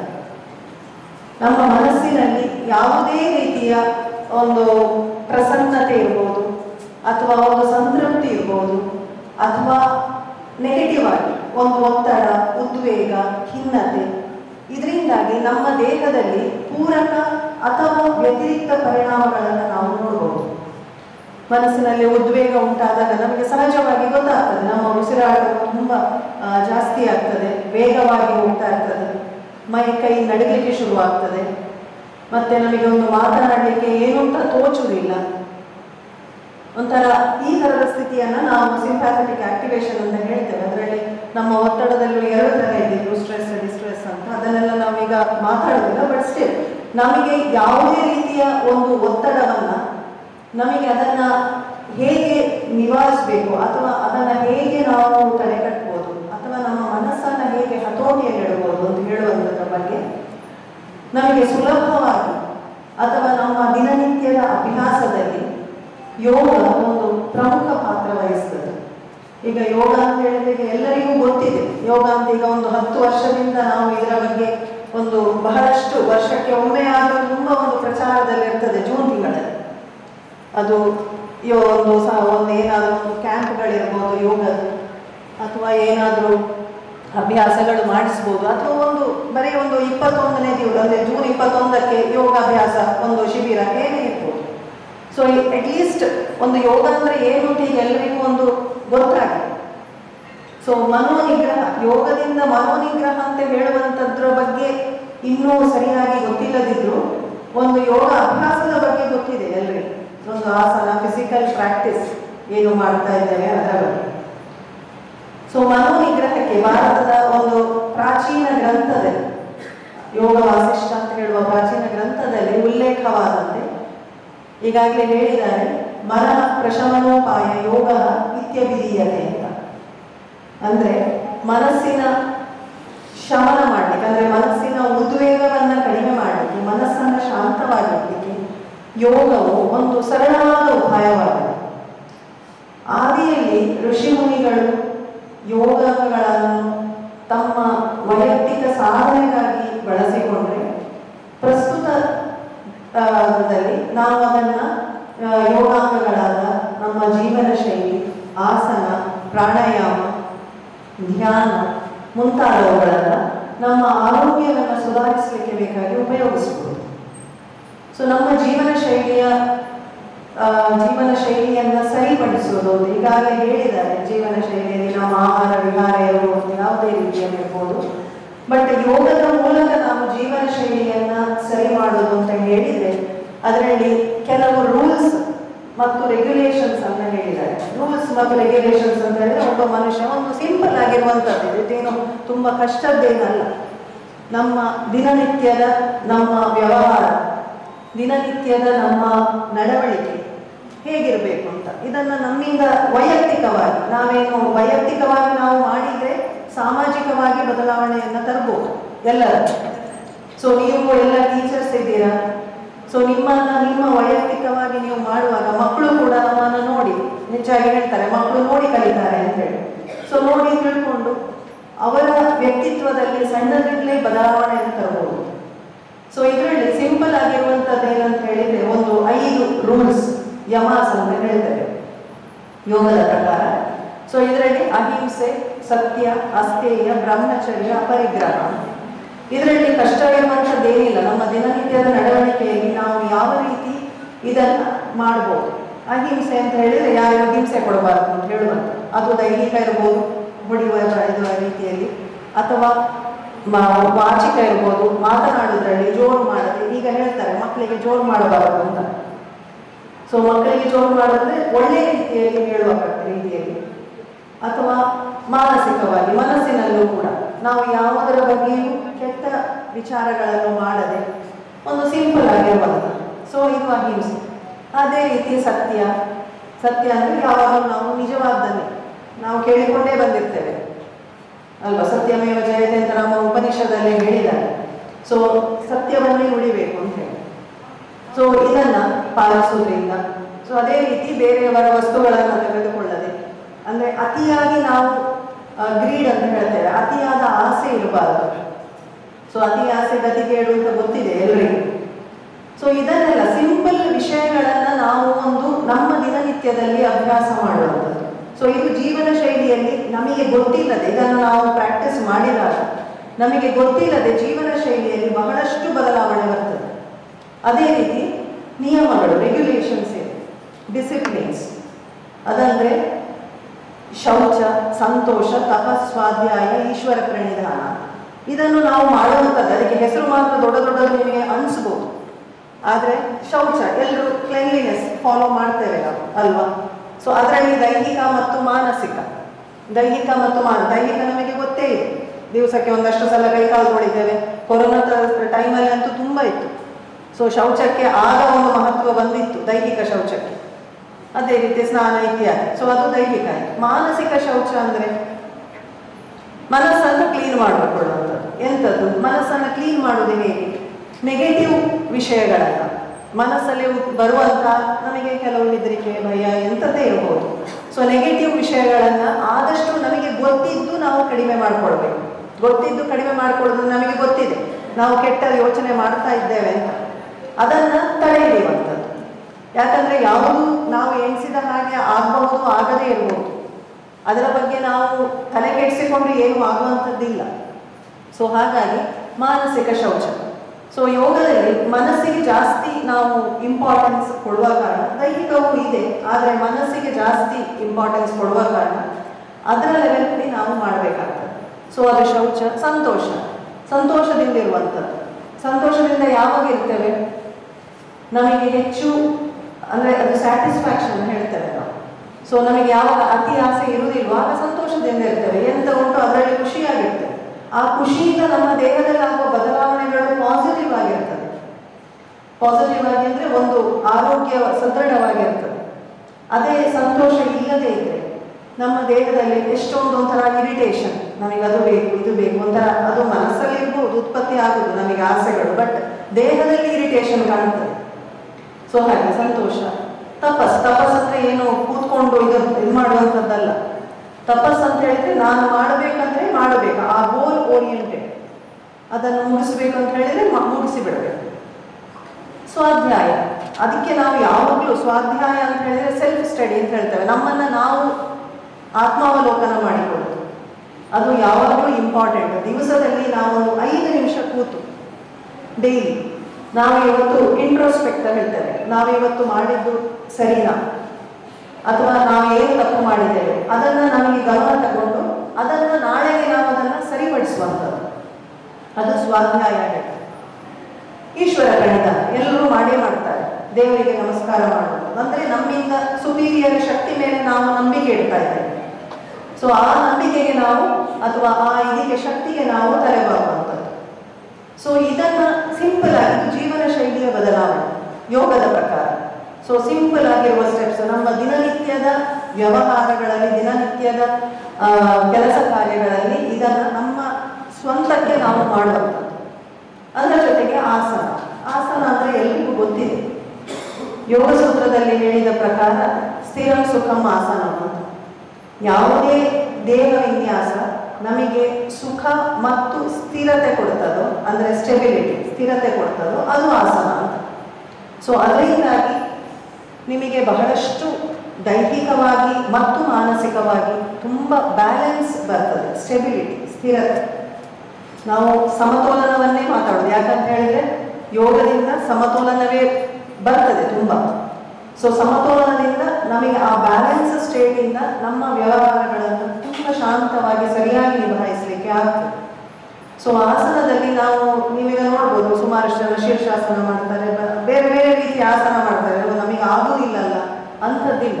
ಯಾವುದೇ ರೀತಿಯ ಸಿಂಪಲ್ ಪೋಸ್ಚರ್ಸ್ ಇರ್ಬೋದು. ದೈಹಿಕ ವ್ಯಾಯಾಮ ಅಂತ ಹೇಳೋದಿಲ್ಲ ಆಸನವನ್ನು, ಅದು ವ್ಯಾಯಾಮ ಅಂದರೆ ನಾವು ರಿಪೀಟೆಡ್ ಆಗಿ ಮಾಡುವಂಥದ್ದು. ಬಟ್ ಆಸನದಲ್ಲಿ ನಮ್ಮ ದೇಹ ವಿನ್ಯಾಸವನ್ನು ನಾವು ಸ್ಟೇಬಲ್ ಆಗಿ, ಅಂದರೆ ಒಂದು ಆ ಕಡೆ ಈ ಕಡೆ ಇಂಬ್ಯಾಲೆನ್ಸ್ ಇಲ್ಲದೆ ಸ್ಟೇಬಲ್ ಆಗಿ ಮತ್ತು ನಮಗೆ ಒಂದು ಕಂಫರ್ಟೇಬಲ್ ಆಗಿ ಮಾಡುವಂಥದ್ದು ಆಸನ. ದಿನನಿತ್ಯದ ಅಭ್ಯಾಸದಲ್ಲಿ ನಮಗೆ ಆ ಒಂದು ಪೋಸ್ಚರಲ್ಲಿ ಸ್ಟೆಬಿಲಿಟಿ ಬರ್ತದೆ. ಇನ್ನೊಂದು ಪ್ರಾಣಾಯಾಮ ಅಂತ ಹೇಳಿದ್ರೆ ಉಸಿರಾಡ್ತಾ ಇರ್ತೇವೆ ಎಲ್ಲರೂ ಅಲ್ವಾ, ಅದರ ಬಗ್ಗೆ ಗಮನ ಇರೋದಿಲ್ಲ ನಮಗೆ. ಹೇಗೆ ಉಸಿರಾಡ್ತೇವೆ ಅಂತ ಹೇಳುವಂಥದ್ದು ಬಹಳ ಮುಖ್ಯ. ಯಾಕೆಂದ್ರೆ ನಮ್ಮ ಉಸಿರು ಅಂತ ಹೇಳುವಂಥದ್ದು ದೇಹ ಮತ್ತು ಮನಸ್ಸನ್ನ ಸೇರಿಸುವ ಒಂದು ಕೊಂಡಿ. ನಮ್ಮ ಮನಸ್ಸಲ್ಲಿ ಯಾವುದೇ ರೀತಿಯ ಚೇಂಜಸ್ ಆದರೆ, ಬದಲಾವಣೆ ಆದರೆ ನಮ್ಮ ಉಸಿರಾಟದ ಮೂಲಕವಾಗಿ ನಮಗೆ ತಿಳಿತದೆ. ನೀವು ಏನಾದರೂ ಒಂದು ನಿಮ್ಮ ಹೈಯರ್ ಅಫಿಷಿಯಲ್ಸ್ ಅನ್ನು ಫೇಸ್ ಮಾಡುವಾಗ ನಿಮ್ಮ ಉಸಿರಾಟ ಹೇಗಿರ್ತದೆ, ಅಥವಾ ಎಕ್ಸಾಮ್ ಟೈಮಲ್ಲಿ ನೀವು ನಿಮ್ಮ ಹಿಂದಿನ ಒಂದು ನೆನಪಿದ್ರೆ ನಿಮಗೆ ಎಕ್ಸಾಮ್ ಟೈಮಲ್ಲಿ ಪೇಪರ್ ಸಿಕ್ಕುವಾಗ, ಕ್ವೆಶನ್ ಪೇಪರ್ ಕೈಗೆ ಬರುವಾಗ ನಮ್ಮ ಉಸಿರಾಟದ ವೇಗ ಹೇಗಿರ್ತದೆ ಅಲ್ವಾ? ಭಯ ಆಗುವುದಿಲ್ಲಿ ಮನಸ್ಸಲ್ಲಿ, ಅಥವಾ ಒಂದು ಕ್ಯೂರಿಯಾಸಿಟಿ ಹೇಗಿರ್ತದೋ, ಪೇಪರ್ ಓದಿದನ ಸರಿ ಓದಿಲ್ವೋ, ಅದೊಂದು ಭಯ ಇರುವುದು ಮನಸ್ಸಲ್ಲಿ. ಆದರೆ ಉಸಿರಿನ ಮೂಲಕ ನಿಮಗೆ ಅದು ಪ್ರಕಟವಾಗ್ತದೆ ದೇಹದಲ್ಲಿ. ಅದೇ ರೀತಿ ನಿಮಗೆ ಉಸಿರಾಟ ತುಂಬ ಜಾಸ್ತಿಯಾಗಿ ಆಗುವಾಗ ನಿಮ್ಮ ಕೈ ಕಾಲು ತಣ್ಣಗಾಗ್ತದೆ ಅಲ್ವಾ, ನಡುಗುತ್ತದೆ. ಮತ್ತೆ ಒಂದು ಸಲ ನಿಮಗೆ ಏನು ಗೊತ್ತಾಗುವುದಿಲ್ಲ. ಹಾಗೇನು ಹೇಳ್ತಾರೆ, ಈಗೆಲ್ಲ ಸ್ವಲ್ಪ ಟೈಮ್ ಕೊಡ್ತಾರೆ ಮಕ್ಕಳಿಗೆ ಶಾಲೆಯಲ್ಲಿ. ಒಂದು 15 ನಿಮಿಷ ಮೊದಲೇ ಒಳಗೆ ಕೂತ್ಕೊಂಡು 15 ನಿಮಿಷ ಸ್ವಲ್ಪ ಒಂದು ಕಣ್ಣು ಮುಚ್ಚಿ ಕೂತು ಆಮೇಲೆ ಎಲ್ಲ ಪೇಪರ್ ಇದು ಮಾಡಿ ಬರೀಲಿಕ್ಕೆ ಹೇಳುವಂಥದ್ದು. ನಮ್ಮ ಟೈಮಲ್ಲಿ ಹಾಗಿರಲಿಲ್ಲ. ಕ್ವೆಶನ್ ಪೇಪರ್ ಕೊಟ್ಟ ಕೂಡಲೇ ಬರೀಲಿಕ್ಕೆ ಶುರು ಮಾಡೋದು. ಆಗ ಹೇಗಾಗ್ತದೆ, ಒಂಥರ ಏನು ಗೊತ್ತಾಗುವುದಿಲ್ಲ, ಏನು ಕಲಿಲೇ ಇಲ್ಲ, ಏನು ತಲೆಯಲ್ಲಿ ಬರುವುದೇ ಇಲ್ಲ. ಅದು ಯಾಕೆ ಅದಂದ್ರೆ ನಮಗೆ ಒಂಥರ ಒಂದು ಆ ಆಂಕ್ಷಿಯಸ್ನೆಸ್, ಮನಸ್ಸಲ್ಲಿ ಒಂದು ಒತ್ತಡ ಇರುವ ಕಾರಣ ನಿಮಗೆ ಅದು ಏನು ನಿಮಗೆ ನೆನಪಿಗೆ ಬರದೇ ಇರುವಂಥದ್ದು. ಸೊ ಅದು ಉಸಿರಾಟದ ಮೂಲಕ. ಸೊ ನಿಮಗೆ ಉಸಿರಾಟದಲ್ಲಿ ಅದು ಪ್ರಕಟ ಆಗುವಾಗ ಉಸಿರನ್ನು ನೀವು ಕಂಟ್ರೋಲಿಗೆ ತಗೊಂಡ್ರೆ, ಕಂಟ್ರೋಲ್ ಅಂತ ಹೇಳಿದ್ರೆ ಅದಕ್ಕೆ ಒಂದು ಆಯಾಮವನ್ನು ಕೊಟ್ಟರೆ ನಿಮಗೆ ಆಟೋಮ್ಯಾಟಿಕ್ ಆಗಿ ಮನಸ್ಸು ಕೂಡ ಸ್ವಲ್ಪ ನಿಧಾನಗತಿಯಲ್ಲಿ ಬರ್ತದೆ. ಸೊ ಹಾಗೆ ಆದಾಗ ಏನು ಹೇಳ್ತಾರೆ, ಸ್ವಲ್ಪ ದೀರ್ಘ ಉಸಿರು ತಗೋ, ಸ್ವಲ್ಪ ಹೊತ್ತು ಸುಮ್ಮನೆ ಕೂತು ದೀರ್ಘವಾಗಿ ಶ್ವಾಸ ತಗೋ, ಶ್ವಾಸಗಳು ಸರಿ ಆಗ್ತದೆ ಅಂತ. ಸೊ ಇದು ಆ ಉಸಿರಾಟ. ನಮ್ಮ ಯೋಗದ ಪ್ರದೀಪಿಕೆಗಳಲ್ಲಿ ತುಂಬಾ ತರದ ಪ್ರಾಣಾಯಾಮಗಳನ್ನ ಹೇಳಿದ್ದಾರೆ. ಸೊ ಆ ಬೇರೆ ಬೇರೆ ರೀತಿಯ ಪ್ರಾಣಾಯಾಮಗಳಿಂದ ಬೇರೆ ಬೇರೆ ರೀತಿಯ ಪರಿಣಾಮಗಳನ್ನು ನಾವು ದೇಹದಲ್ಲಿ ಕಾಣಬಹುದು. ಕೆಲವು ದೇಹವನ್ನು ಉತ್ತೇಜಿಸುವಂತ ಪ್ರಾಣಾಯಾಮಗಳಿರ್ತದೆ, ಕೆಲವು ದೇಹವನ್ನು ಸ್ವಲ್ಪ ಪ್ರಶಾಂತವಾಗಿರಿಸುವಂತ ಪ್ರಾಣಾಯಾಮಗಳಿರ್ತದೆ. ಸೊ ಬೇರೆ ಬೇರೆ ರೀತಿಯ ಪ್ರಾಣಾಯಾಮಗಳು ಅದು ನಮ್ಮ ಥೆರಪಿಯಲ್ಲಿ ಬರ್ತದೆ. ಥೆರಪಿ ಅಂದರೆ ನಮ್ಮ ಯಾವುದಾದ್ರೂ ಒಂದು ಕಾಯಿಲೆಗೆ ಸಂಬಂಧಪಟ್ಟ ಹಾಗೆ ಟ್ರೀಟ್ಮೆಂಟ್ ಕೊಡುವಾಗ ಸಿಂಪಲ್ ಆಗಿ ನಾವು ಅಭ್ಯಾಸ ಮಾಡೋದಿದ್ರೆ ಏನಿಲ್ಲ, ಜಸ್ಟ್ ಒಮ್ಮೆ ಕೂತು ಉಸಿರನ್ನು ಹೇಗೆ ತಗೊಳ್ತಾ ಇದ್ದೇವೆ, ಉಸಿರನ್ನು ಹೇಗೆ ಬಿಡ್ತಾ ಇದ್ದೇವೆ ಅದರ ಮೇಲೆ ಸಂಪೂರ್ಣ ನಮ್ಮ ಗಮನ ಇದ್ರೆ ಆಟೋಮ್ಯಾಟಿಕ್ ಆಗಿ ನಮ್ಮ ಮನಸ್ಸು ಹತೋಟಿಗೆ ಬರ್ತದೆ. ಅದೇ ರೀತಿ ದೇಹವು ಹತೋಟಿಯಲ್ಲಿರ್ತದೆ. ಇನ್ನೊಂದು ಧ್ಯಾನ. ಸೊ ಪ್ರಾಣಾಯಾಮವನ್ನು ನಿಯಮಿತವಾಗಿ ಅಭ್ಯಾಸ ಮಾಡಿದಾಗ ದೀರ್ಘವಾದ ಉಸಿರಾಟ, ಸೂಕ್ಷ್ಮವಾದ ಉಸಿರಾಟದಲ್ಲಿ ನಾವು ಪ್ರಗತಿಯಲ್ಲಿ ಸಾಗಿದಾಗ ಆಟೋಮ್ಯಾಟಿಕ್ ಆಗಿ ನಮ್ಮ ಮನಸ್ಸು ಏಕಾಗ್ರಗೊಳ್ಳುತ್ತದೆ. ಮನಸ್ಸು ಏಕಾಗ್ರಗೊಳ್ಳುವುದು ಅಂತ ಹೇಳಿದ್ರೆ ಮನಸ್ಸನ್ನ ಯಾವುದಾದ್ರೂ ಒಂದು ಇದರ ಮೇಲೆ ಕಾನ್ಸಂಟ್ರೇಟ್ ಮಾಡುವುದು.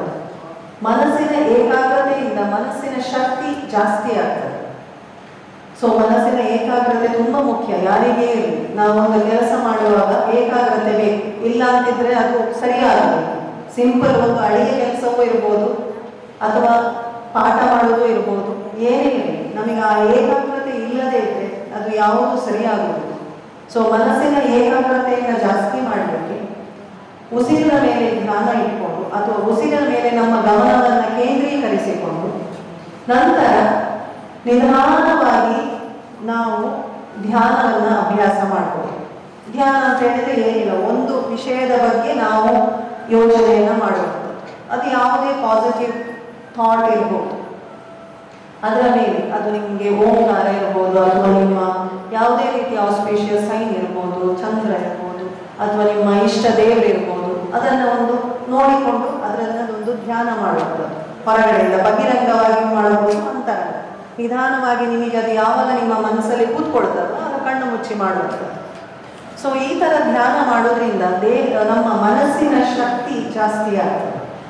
ಮನಸ್ಸಿನ ಶಕ್ತಿ ಜಾಸ್ತಿ ಆಗ್ತದೆ. ನಿಮ್ಮ ದೇಹ ಮತ್ತು ಉಸಿರಾಟದ ಮೇಲೆ, ಮನಸ್ಸಿನ ಮೇಲೆ ನಿಮ್ಮ ಕಂಟ್ರೋಲ್ ಇರ್ತದೆ, ಹತೋಟಿ ಇರ್ತದೆ. ಅದೇ ರೀತಿ ನಿಧಾನವಾಗಿ ಧ್ಯಾನವನ್ನ ಇನ್ನೂ ಸ್ವಲ್ಪ ಒಂದು ದಿವಸದಲ್ಲಿ ಒಂದು 5 ರಿಂದ 10 ನಿಮಿಷ ಮಾಡಿದಾಗ ಆಟೋಮ್ಯಾಟಿಕ್ ಆಗಿ ನಿಮ್ಮ ಮನಸ್ಸು ಒಂದು ಸೈಲೆಂಟ್ ಆಗ್ತದೆ. ಸೈಲೆಂಟ್ ಆಗುದಂದ್ರೆ ಯಾವುದೇ ರೀತಿಯ ವಿಚಾರ ಇಲ್ಲದ ಸ್ಥಿತಿ. ವಿಚಾರ ಇಲ್ಲದ ಸ್ಥಿತಿ ಸಾಧ್ಯ ಇದೆಯಾ? ನಾರ್ಮಲಿ ಒಂದು ಕೂತಿರುವಾಗ ಬಹಳಷ್ಟು ಯೋಚನೆಗಳು ಬರ್ತದೆ ಮನಸ್ಸಲ್ಲಿ. ಆ ಮನಸ್ಸಿನ ಯೋಚನೆಗಳನ್ನೇ ಕಡಿವಾಣ ಹಾಕುವಂಥದ್ದು ಅದು ತುಂಬ ಇಂಪಾರ್ಟೆಂಟ್. ಮನಸ್ಸಿನ ಯೋಚನೆಗಳಿಗೆ ಕಡಿವಾಣ ಹಾಕಿ ಅಲ್ಲಿ ನಾವು ಆ ಒಂದು ಸೈಲೆನ್ಸ್ ಅಂತ ಹೇಳಿದ್ರೆ ಮೌನವನ್ನ ಒಂದು ಗಮನ ಇಟ್ಟು ನೋಡುವಂಥದ್ದು. ಸೊ ಇದರಿಂದ ನಮ್ಮ ಮನಸ್ಸು ತುಂಬ ಸದೃಢವಾಗ್ತದೆ. ನಮಗೆಲ್ಲ ಗೊತ್ತಿದ್ದ ಹಾಗೆ DVG ಅವರ 4 ಸಾಲುಗಳಲ್ಲಿ ಇದನ್ನು ತುಂಬ ಚೆನ್ನಾಗಿ ಹೇಳಿದ್ದಾರೆ. 2 ಕೋಣೆಗಳ ನೀ ಮಾಡು ಮನದಾಲಯದಿ, ಹೊರಕೋಣೆಯಲ್ಲಿ ಲೋಕರಾಳಗಳ ನಾಡು, ವಿರಮಿಸೊಬ್ಬನೇ ಮೌನದೊಳಮನೆಯ ಶಾಂತಿಯಲ್ಲಿ, ವರೆಯುವ ಸೂತ್ರವಿದು ಮಂಕುತಿಮ್ಮ ಅಂತ. ಅಂದರೆ ನಾವು ಆದಷ್ಟು ನಮಗೆ ಹೊರಗಿನ ವ್ಯವಹಾರಗಳು ಬೇಕೇ ಬೇಕು. ಯಾಕಂದರೆ ನಾವು ಎಲ್ಲರೊಟ್ಟಿಗೆ ಒಂದು ಆಕ್ಟಿವಿಟೀಸಲ್ಲಿ ಸೋಷಲ್ ಆಗಿ ಇರುವ ಕಾರಣ ನಮಗೆ ಹೊರಗಿನ ವ್ಯವಹಾರಗಳು ಬೇಕೇ ಬೇಕು. ಹಾಗಾಗಿ ಹೊರಗಿನ ವ್ಯವಹಾರಕ್ಕಾಗಿ ಒಂದು ಭಾಗವನ್ನು ಮನಸ್ಸಲ್ಲಿ ಇಟ್ಟುಕೋ, ಇನ್ನೊಂದು ಭಾಗದಲ್ಲಿ ಆದಷ್ಟು ಮೌನವನ್ನು ಅಭ್ಯಾಸ ಮಾಡುವಂಥ. ಮೌನವನ್ನು ಅಭ್ಯಾಸ ಮಾಡುವುದಂದರೆ ಒಂದು ಸೈಲೆಂಟ್ ಆಗಿ ಕೂತ್ಕೊಳ್ಳುವಂಥದ್ದು. ಮನಸ್ಸಿನ ಸೈಲೆನ್ಸ್, ದೇಹದ ಸೈಲೆನ್ಸ್ ಅಲ್ಲ. ಅದಕ್ಕೆ ವ್ಯತ್ಯಾಸ ತುಂಬ ಇದೆ. ಮನಸ್ಸನ್ನ ಸೈಲೆನ್ಸ್ ಆಗಿರುವಂಥದ್ದು, ಯಾವುದೋ ಥಾಟ್ ಪ್ರಾಸೆಸ್ ಅನ್ನು ಕಡಿಮೆ ಮಾಡುವಂಥದ್ದು. ಸೊ ಇದರಿಂದಾಗಿ ನಿಮಗೆ ಮನಸ್ಸನ್ನು ತುಂಬ ಸದೃಢ ಮಾಡಬಹುದು, ಅಥವಾ ನಿಮಗೆ ಅದರಿಂದ ತುಂಬ ಕ್ರಿಯೇಟಿವಿಟಿಯನ್ನು ಅಥವಾ ನಿಮ್ಮ ಒಂದು ಕಾನ್ಸಂಟ್ರೇಷನನ್ನು ಜಾಸ್ತಿ ಮಾಡಿಕೊಳ್ಬೋದು. ಸೊ ಇದರಿಂದ ಆದಷ್ಟು ನಮ್ಮ ದಿನನಿತ್ಯದ ಅಭ್ಯಾಸದಲ್ಲಿ ಈಗಾಗಲೇ ನಿಮಗೆ ಕಲ್ತಿರ್ಬೋದು ಕೆಲವರು, ಅಂದರೆ ಸುಮಾರಷ್ಟು ಶಿಬಿರಗಳು ಮಾಡ್ತಿರ್ತಾರೆ ಯೋಗದ ಬಗ್ಗೆ.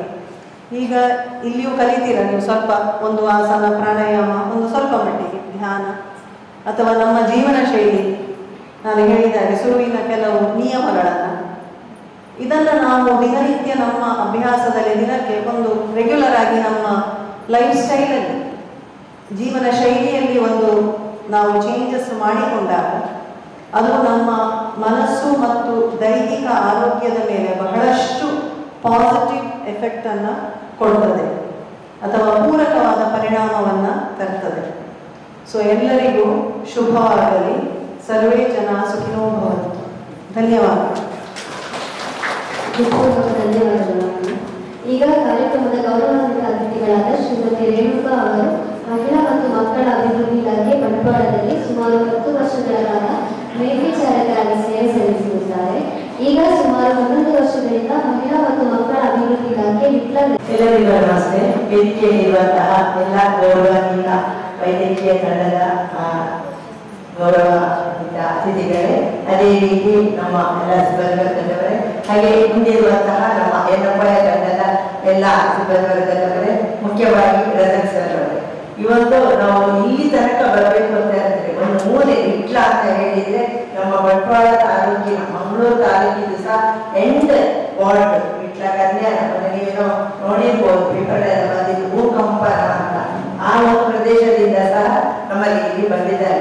ಕೇರಳ ಬಾರ್ಡರ್ ಆಗ್ತದೆ ನಮ್ಮದು, ಈ ಕಡೆಯಿಂದ ಪುತ್ತೂರು ಬಾರ್ಡರ್, ಈ ಕಡೆ ಬಂಟ್ವಾಳ ಬಾರ್ಡರ್, ಆ ಕಡೆಯಿಂದ ಎಲ್ಲ ಒಂದು 8 ಗಂಟೆಗೆ ನಮ್ಮ ಒಂದು ತಂಡ ಹೋಗಿ ಎಲ್ಲರನ್ನೂ ಕ್ರೋಢೀಕರಿಸಿಕೊಂಡು ನಮ್ಮ ಟೀಚರ್ ನಮಗೆ ಮೊದಲಾಗಿ ಧನ್ಯವಾದಗಳು ಹೇಳಬೇಕು. ಬಹಳಷ್ಟು 8 ಗಂಟೆಗೆ ನಮ್ಮ ಮನೆಯಿಂದ ಹೊರಟು ಇಲಾಖೆಯವರು ಯಾವುದೇ ವಿಷಯವನ್ನು ಹೇಳಿ ಬಹಳ ಕಷ್ಟ ಸಮಯಕ್ಕೆ ಹೊರಡಿಕೊಂಡು ನಮ್ಮೊಂದಿಗೆ ಕೈ ಜೋಡಿಸ್ತಾ ಇದ್ದೀರಿ. ನಿಮಗೆ ನಮ್ಮ ಎಲ್ಲ ಪರವಾಗಿ ವಂದನೆಗಳು. ಮುಖ್ಯವಾಗಿ ರಜಕ್ ಸರ್ ಅವರ ತಂಡದವರು ಇವತ್ತು ಎನ್ನಪ್ಪಯ್ಯ ಅವರ ಒಟ್ಟಿಗೆ ನಮ್ಮ ಬಾಂಧವ್ಯ ಕಳೆದ 10-15 ವರ್ಷಗಳು, ಒಂದು ನನಗೆ 20 ವರ್ಷ ಸರ್ವಿಸ್ ಆಯಿತು, 21ನೇ ವರ್ಷ ಇತ್ತು.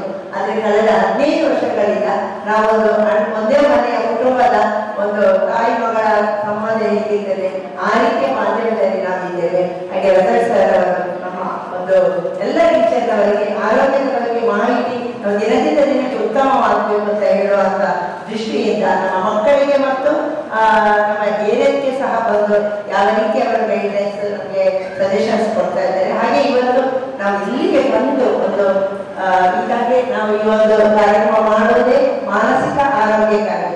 ನಿಜವಾಗ್ಲೂ ನಮ್ಮ ಟೀಚರ್ನವರಿಗೆ ಮಾನಸಿಕ ಆರೋಗ್ಯ, ಮಾನಸಿಕವಾಗಿ ಬಹಳಷ್ಟು ಒತ್ತಡದಲ್ಲಿದ್ದಾರೆ. ಕಳೆದ ಈಗ 2-3 ತಿಂಗಳಿನಿಂದ ಹೇಳೋದಾದ್ರೆ ನಮ್ಮ ಈಗಾಗಲೇ ಡಾಕ್ಟರ್ ಅವರು ಅನಿಲ್ ಸರ್ ಹೇಳಿದ್ರು, ಮಾನಸಿಕ ಒತ್ತಡಕ್ಕೆ ಮತ್ತು ಇದೆಲ್ಲ ವೈದ್ಯಾಧಿಕಾರಿಗಳು ಹೇಳಿದ ಮಾತಿನಲ್ಲಿ ಏನು ಅಂತ ಹೇಳಿದ್ರೆ, ಮನಸ್ಸು ನಮಗೆ ಬಹಳಷ್ಟು ತುಂಬಾ ಒತ್ತಡವನ್ನು ತಂದ್ರೆ ನಾವು ಮಾನಸಿಕವಾಗಿ ಹುಚ್ಚರಾಗಿ ಸಹ ವ್ಯವಸ್ಥೆಯಲ್ಲಿ ಇದ್ದೇವೆ ಅಂತ. ಕೆಲವೊಂದು ಸಲ ನಮಗೆ ಅನಿಸ್ತದೆ ಸರ್, ನಾವು ಅಂಗನವಾಡಿ ಅಂತ ಹೇಳಿದ್ರೆ ಕೆಲ ಮಟ್ಟ ಬರೀ ನಾವು LKG UKG ಅಂತ ಹೇಳಿದ್ರೆ ಸ್ಟ್ಯಾಂಡರ್ಡ್ ಮಟ್ಟ, ನಮ್ಮದು ಅಂಗನವಾಡಿ ಅಂತ ಹೇಳಿದ್ರೆ ಸರ್ಕಾರದಿಂದ ಒಂದು ನಾವು ಕೆಳ ಮಟ್ಟದಲ್ಲಿ ಇದ್ದೇವೆ ಅಂತ ನಾವು ಅನಿಸಿರ್ಬೋದು. ಆದ್ರೆ ನಾವು ಸರ್ಕಾರದಿಂದ ಮೇಲ್ಮಟ್ಟದಲ್ಲಿ ಇದ್ದೇವೆ ಅಂತ ನನ್ನ ಭಾವನೆ. ಯಾಕಂತ ಹೇಳಿದ್ರೆ ನಾವು ಸರ್ಕಾರಿ ಅಧಿಕಾರಿಗಳು, ನಮ್ಮ ಅಂಗನವಾಡಿ ಕಾರ್ಯಕರ್ತೆಯರು ಗೌರವವನ್ನು ಪಡೆಯುವವರಾದ್ರೂ ಸಹ ನಾವು ಅಧಿಕಾರಿಗಳು ನಮ್ಮ ಗೌರವವನ್ನು ಪಡೆಯುವಂತಹ ಕಾರ್ಯಕರ್ತೆಯರ ಹತ್ರ ನಾವು ಅವರು ರಿಪೋರ್ಟ್ ಕೊಟ್ಟರೆ ಮಾತ್ರ ನಾವು ಮೇಲ್ಮಟ್ಟದಲ್ಲಿ ಯಾವುದೇ ಒಂದು ಅಧಿಕಾರಿ ಅಂತ ಹೇಳಿ ಬೆನ್ನು ತಟ್ಟುಕೊಳ್ಬೋದು ಹೊರತು ನಮ್ಮಿಂದ ಆದಂತಹ ವಸ್ತುಗಳು ಯಾವುದೇ ಇಲ್ಲ. ನಾನೊಂದು ಇದು ಕಥೆ ಅಂತ ಅಲ್ಲ, ಘಟನೆ ಅಂತ ಸಹ ಒಂದು ಹೇಳೋದಂತಾದ್ರೆ ನಮ್ಮ ಕೆಲಸದ ಬಗ್ಗೆ ಒಂದೇ ಒಂದು ಪಾಯಿಂಟ್ ಅನ್ನು ಹೇಳ್ಬೋದು. ಕೆಲಸ ಅಂಗನವಾಡಿ ಕಾರ್ಯಕರ್ತೆಯರಿಗೆ ಬಹಳಷ್ಟು ಇದೆ, ಹೇಳುವಂಥದ್ದು ಕಡಿಮೆ ಆದ್ರೂ ಸಹ, ಸಂಬಳ ಕೊಡೋದು ಕಡಿಮೆ ಆದ್ರೂ ಸಹ ಕೆಲಸ ಬಹಳಷ್ಟು ಇದೆ ಇವರಿಗೆ. ಅದ್ರ ಒಂದೇ ಒಂದು ನಾನು ಇವರ ಕೆಲಸದ ಬಗ್ಗೆ ಹೇಳ್ತಾ ಇದ್ದೇನೆ. ಕಳೆದ 3 ತಿಂಗಳಿನಿಂದ ನಮಗೆ ನಾವು ಅಂಗನವಾಡಿಯಲ್ಲಿ ಗರ್ಭಿಣಿ ಬಾಣಂತಿ ಮಕ್ಕಳಿಗೆ ಸೌಲಭ್ಯವನ್ನು ಕೊಡ್ತಾ ಇದ್ದೇವೆ. ಈ ಗರ್ಭಿಣಿ ಬಾಣಂತಿಗೆ ಏನು ಪೂರಕ ಪೌಷ್ಟಿಕ ಆಹಾರ ವಿತರಣೆ ಮಾಡ್ತಿದ್ದೇವೆ, ಅವರ ಫೇಶಿಯಲ್ ರೆಕಗ್ನೈಸಿಂಗ್ ಸಿಸ್ಟಮ್ ಅಂದ್ರೆ FIS ಅಂತ ಒಂದು ಸಿಸ್ಟಮ್, ಅದು ಯಾವುದ್ರಲ್ಲಿ ಮೊಬೈಲಲ್ಲಿ ಆನ್ಲೈನಲ್ಲಿ ನಾವು ಮಾಡಬೇಕು. ಅದಕ್ಕೊಂದು ಆ್ಯಪ್ ಕೊಟ್ಟಿದ್ದಾರೆ. ನಮ್ಮ ಕಾರ್ಯಕರ್ತೆಯರ ಒಂದು ಎಜುಕೇಶನ್ SLC ಮಟ್ಟದಿಂದ ಹಿಡಿಯುವಂಥದ್ದು, ಅಂದ್ರೆ 94ರಿಂದ ಜಾಯಿನ್ ಆದವರಿದ್ದಾರೆ, ಅವರ ಒಂದು ಗುಣಮಟ್ಟ SLC ಮಟ್ಟದಲ್ಲಿ ಇರ್ತಾರೆ. ಅವರಿಗೆ ಆನ್ಲೈನ್ ಒಂದು ಮೊಬೈಲ್ ಅನ್ನು ಕೊಟ್ಟು ಆ ಮೊಬೈಲಲ್ಲಿ FIS ಮಾಡಬೇಕು ಅಂತ. ಈ FIS ಮಾಡೋದು ಏನು ಅಂತ ಹೇಳಿದ್ರೆ, ಈಗ ಒಂದು ಮಹಿಳೆ ಗರ್ಭಿಣಿ ಆಗಿರ್ತಾಳೆ, ಅವರು ಪೂರಕ ಪೌಷ್ಟಿಕ ಆಹಾರ ಗರ್ಭಿಣಿ ಅವರು ಯಾರು ಸಹ ನಮ್ಮ ಮನೆಯಿಂದ ಹೊರಗಡೆ ಹಳ್ಳಿಯಲ್ಲಿ ಅದು ಸಹ ಕಳಿಸುವುದಿಲ್ಲ. ಪೇಟೆಯಲ್ಲಿ ಅಂದ್ರೆ ಗರ್ಭಿಣಿಯ ಬರ್ತಾಳೆ, ಫುಡ್ ತಗೊಂಡು ಹೋಗ್ತಾರೆ, ಸೈನ್ ಮಾಡ್ತಾಳೆ, ಕೊಂಡು ಹೋಗ್ತಾರೆ. ಅದೇ ಹಳ್ಳಿ ಮಟ್ಟದಲ್ಲಿ ಗರ್ಭಿಣಿ ಆಗಿದ್ದ ತಕ್ಷಣ ಆಚೆ ನೋಡ್ಬೇಡ ಈಚೆ ನೋಡ್ಬೇಡ, ಮನೆ ಒಳಗೆ ಇರು ಅಂತ ಹೇಳುವ ಸಂಪ್ರದಾಯ ಅದು ಸ್ವಲ್ಪ ಬದಲಾವಣೆ ಆಗಿದೆ. ಆದ್ರೆ ನಾನು ಹೇಳುವಂಥದ್ದು ಒಂದು ಧರ್ಮ ಇದೆ, ಚೂರು ಇನ್ನೂ ಸಹ ಇದೆ. ಆಗ ಆ ಗರ್ಭಿಣಿ ಬರ್ಬೇಕು, ಅವರು ಬರುವುದಿಲ್ಲ. ಹಾಗಾಗಿ ನಮ್ಮ ಟೀಚರ್ ಅವರು ಅವರ ಮನೆಗೆ ಹೋಗ್ಬೇಕು. ಮೊಬೈಲ್ ಅಂತ ಹೇಳಿದ್ರೆ ನಮ್ಗೆಲ್ಲರಿಗೂ ನೆಟ್ವರ್ಕ್ ಪ್ರಾಬ್ಲಮ್ ಇದ್ದೇ ಇರ್ತದೆ. ಸಿಮ್ ಯಾವ್ದಾದ್ರು ಒಂದು ಕೊಟ್ಟಿರ್ತಾರೆ, ಆ ಮನೆಗೆ ಹೋದ್ಮೇಲೆ ಆ ಗರ್ಭಿಣಿಯರು ಅಥವಾ ಬಾಣಂತಿ ಮಕ್ಕಳು ಯಾರೇ ಇರಲಿ ಅವರ ಮುಖಕ್ಕೆ ಫಸ್ಟಿಗೆ ಅವರ ಆಧಾರ್ ನಂಬರ್ ತಗೊಳ್ಬೇಕು, ಇಲ್ಲಿ ಫೀಡ್ ಮಾಡಬೇಕು. ಆಮೇಲೆ ಇವರ ಫೋಟೋವನ್ನು ಅವರ ಮುಖ ತೆಗೆದುಕೊಂಡು ಈ ಮುಖಕ್ಕೆ ಫೇಸ್ಗೆ ಕ್ಯಾಪ್ಚರ್ ಮಾಡಬೇಕು. ಕ್ಯಾಪ್ಚರ್ ಮಾಡುವಾಗ ಆಧಾರಲ್ಲಿ ಒಂದು ಫೋಟೋ ಇರ್ತದೆ, ನಮ್ಮ ಮುಖ ಒಂದು ತರ ಇರ್ತದೆ. ಹಾಗಾಗಿ ಇದು ನಾಟ್ ಮ್ಯಾಚ್ಡ್ ಮಿಸ್ ಮ್ಯಾಚ್ಡ್ ಅಂತ ಬರ್ತದೆ. ಸರಿ, ಅದೊಂದು ಕಾರಣ. ಅಂದ್ರೆ ಮಕ್ಕಳು ತಿರುಗ್ತಾನೆ ಇರ್ತಾರೆ, ಯಾವಾಗ ನೋಡಿ ರೇಂಜ್ ಇರುವುದಿಲ್ಲ. ಆ ರೀತಿ ಈ ಪಾಪ ನಮ್ಮ ಕಾರ್ಯಕರ್ತೆಯರಿಗೆ ಒಂದು ಕರ್ತವ್ಯ ಇರ್ತಲ್ಲ, ಕಳೆದ ಒಂದು 100-120 ಗರಿಷ್ಠ ಅಂತ ಹೇಳಿದ್ರೆ 30-35 ಅಂತ ಇರ್ತಾರೆ. ಗರಿಷ್ಠದಲ್ಲಿ ಒಂದೇ ಲೆಕ್ಕ, ಕನಿಷ್ಠದಲ್ಲೂ ಅದೇ ರೀತಿ ಒಂದು ಕೆಲಸ ಇರ್ತದೆ. ಈ ರೀತಿಯಾಗಿ 3 ತಿಂಗಳಿಂದ ಈಗಾಗಲೇ ಒಂದು ಡಾಕ್ಟರ್ ಹೇಳಿದ್ರು, ಮೇಲಧಿಕಾರಿಗಳು ಒತ್ತಡ ಮಾಡ್ತಾ ಇದ್ದಾರೆ. ನಾವೇನ್ ಹೇಳ್ತಾ ಇದ್ದೇವೆ, ಬೆಳಿಗ್ಗೆ ಸ್ಟಾರ್ಟ್ 8 ಗಂಟೆಗೆ ನೋಡಿ, ಇವತ್ತು ಟಾರ್ಗೆಟ್ 25 ರೀಚ್ ಮಾಡಿ ನನಗೆ ಸಂಜೆ 4 ಗಂಟೆಗೆ ನೀವು ವರದಿಯನ್ನು ಕೊಡ್ಬೇಕು. ಭಾಷಣ ಮಾಡುವ ರೀತಿಯೇ ಬೇರೆ, ಅಲ್ಲಿ ವರದಿಯನ್ನು ಕೇಳುವ ರೀತಿಯೇ ಬೇರೆ ಇರ್ತದೆ. ನೋಡಿ, ನಂಗೆ ಗೊತ್ತಿ ಏನ್ ಮಾಡ್ತೀನಿ ನಂಗೆ ನಂಗೆ ಅದೇ 4 ಗಂಟೆಗೆ ರಿಪೋರ್ಟ್ ಬರಬೇಕು, ನನಗೆ ರಿಪೋರ್ಟ್ ಕೊಡ್ಬೇಕು ಅಂತ. ಸರಿ, ನಾವು 4 ಗಂಟೆ ತನಕ ಕಾಯ್ತೇವಾ, 1:30 ಗಂಟೆಗೆ ಶುರು ಮಾಡ್ತೀವಿ. ಎಷ್ಟೈತಿ ಟೀಚರ್ ಅವರಿಗೆ ಆಗ್ತದೆ, ಈ ಮೇಡಮ್ ಅದು ಮುಕ್ತ ಬಂದು ಅಂತ. ಸರಿ, ಮಾನಸಿಕ ಅದ್ರ ಕಡೆಯಿಂದ ಮನೆಯಿಂದ ಫೋನ್ ಮಾಡ್ತದೆ, ಅಯ್ಯೋ ಇವಾಗ ಮನೆಯ ಪರಿಸ್ಥಿತಿ ಕೌಟುಂಬಿಕ ಸಹ ಕಷ್ಟ ಆಗ್ತದೆ, ಈ ಕಡೆಯಿಂದ ಕಚೇರಿಯಲ್ಲೂ ಕಷ್ಟ ಆಗ್ತದೆ. ಆಯ್ತು, ಒಂದು ಕಡ ಯಾರಾದ್ರೂ ಫ್ಯಾಮಿಲಿಯವರು ಅಂಗನವಾಡಿಗೆ ಬರ್ತಾರೆ, ಅಲ್ಲೂ ಏನಾದ್ರು ವಿಷಯ ಈ ಟೀಚರ್ ಅವರು ಆಗ ಹುಚ್ಚ ಅಂತ ಹೇಳುವುದಿಲ್ಲ, ಮಕ್ಕ ಅಂತ ಹೇಳಿ ಹೋಗ್ತಾರೆ. ನಮ್ಮ ಪರಿಸ್ಥಿತಿ ಸರಿ ಈ ರೀತಿಯಾಗಿದೆ. 3 ತಿಂಗಳಿನಿಂದ ಒತ್ತಡ ಅಂತೂ ಬರಲಿಕ್ಕೆ ನಾನು ಮೊಬೈಲ್ ನೋಡ್ತಾ ಇದ್ದೆ. ನನ್ನ ಫ್ರೆಂಡ್ಸ್ ಸರಿ ಮೇಡಮ್ ಯಾವಾಗ ನೋಡಿದ್ರು ಸ್ಕ್ರೀನ್ ಮೇಲೆ ಮಾಡ್ತಾ ಇದ್ದಾರೆ. ನಾನು ಅದೇ FIS ಅಲ್ಲಿ ನೋಡಿದ್ದು, ನಮ್ಮ ವಿಕಾ ಪ್ರಾಜೆಕ್ಟ್ 50% ಬಂದಿದೆ. ಇನ್ನು ನಾವು 50% ರೀಚ್ ಆಗಬೇಕು, ಅಷ್ಟೊತ್ತಿಗೆ ನಾವು ಒಂದು ಲೆಕ್ಕ ಆಗ್ತೇವೆ. ಅದಕ್ಕೋಸ್ಕರ ಈ ರಜಕ್ ಸರ್ ಹೇಳಿದ ಕೂಡಲೇ ಯೋಗ, ಮಾನಸಿಕ ಆರೋಗ್ಯ ಈ 2 ವಿಷಯ ಬಂದಾಗ ನಾನು ಹೆಚ್ಚಿ ನಮ್ಮ ಟೀಚರ್ ಅವರಿಗೆ ಬನ್ನಿ ಬನ್ನಿ ಬನ್ನಿ ಅಂತ ಹೇಳಿ ಒತ್ತಾಯ ಮಾಡಿ ಕಟ್ಟಿದ್ದು ಇದೇ ಒಂದು ವಿಷಯ.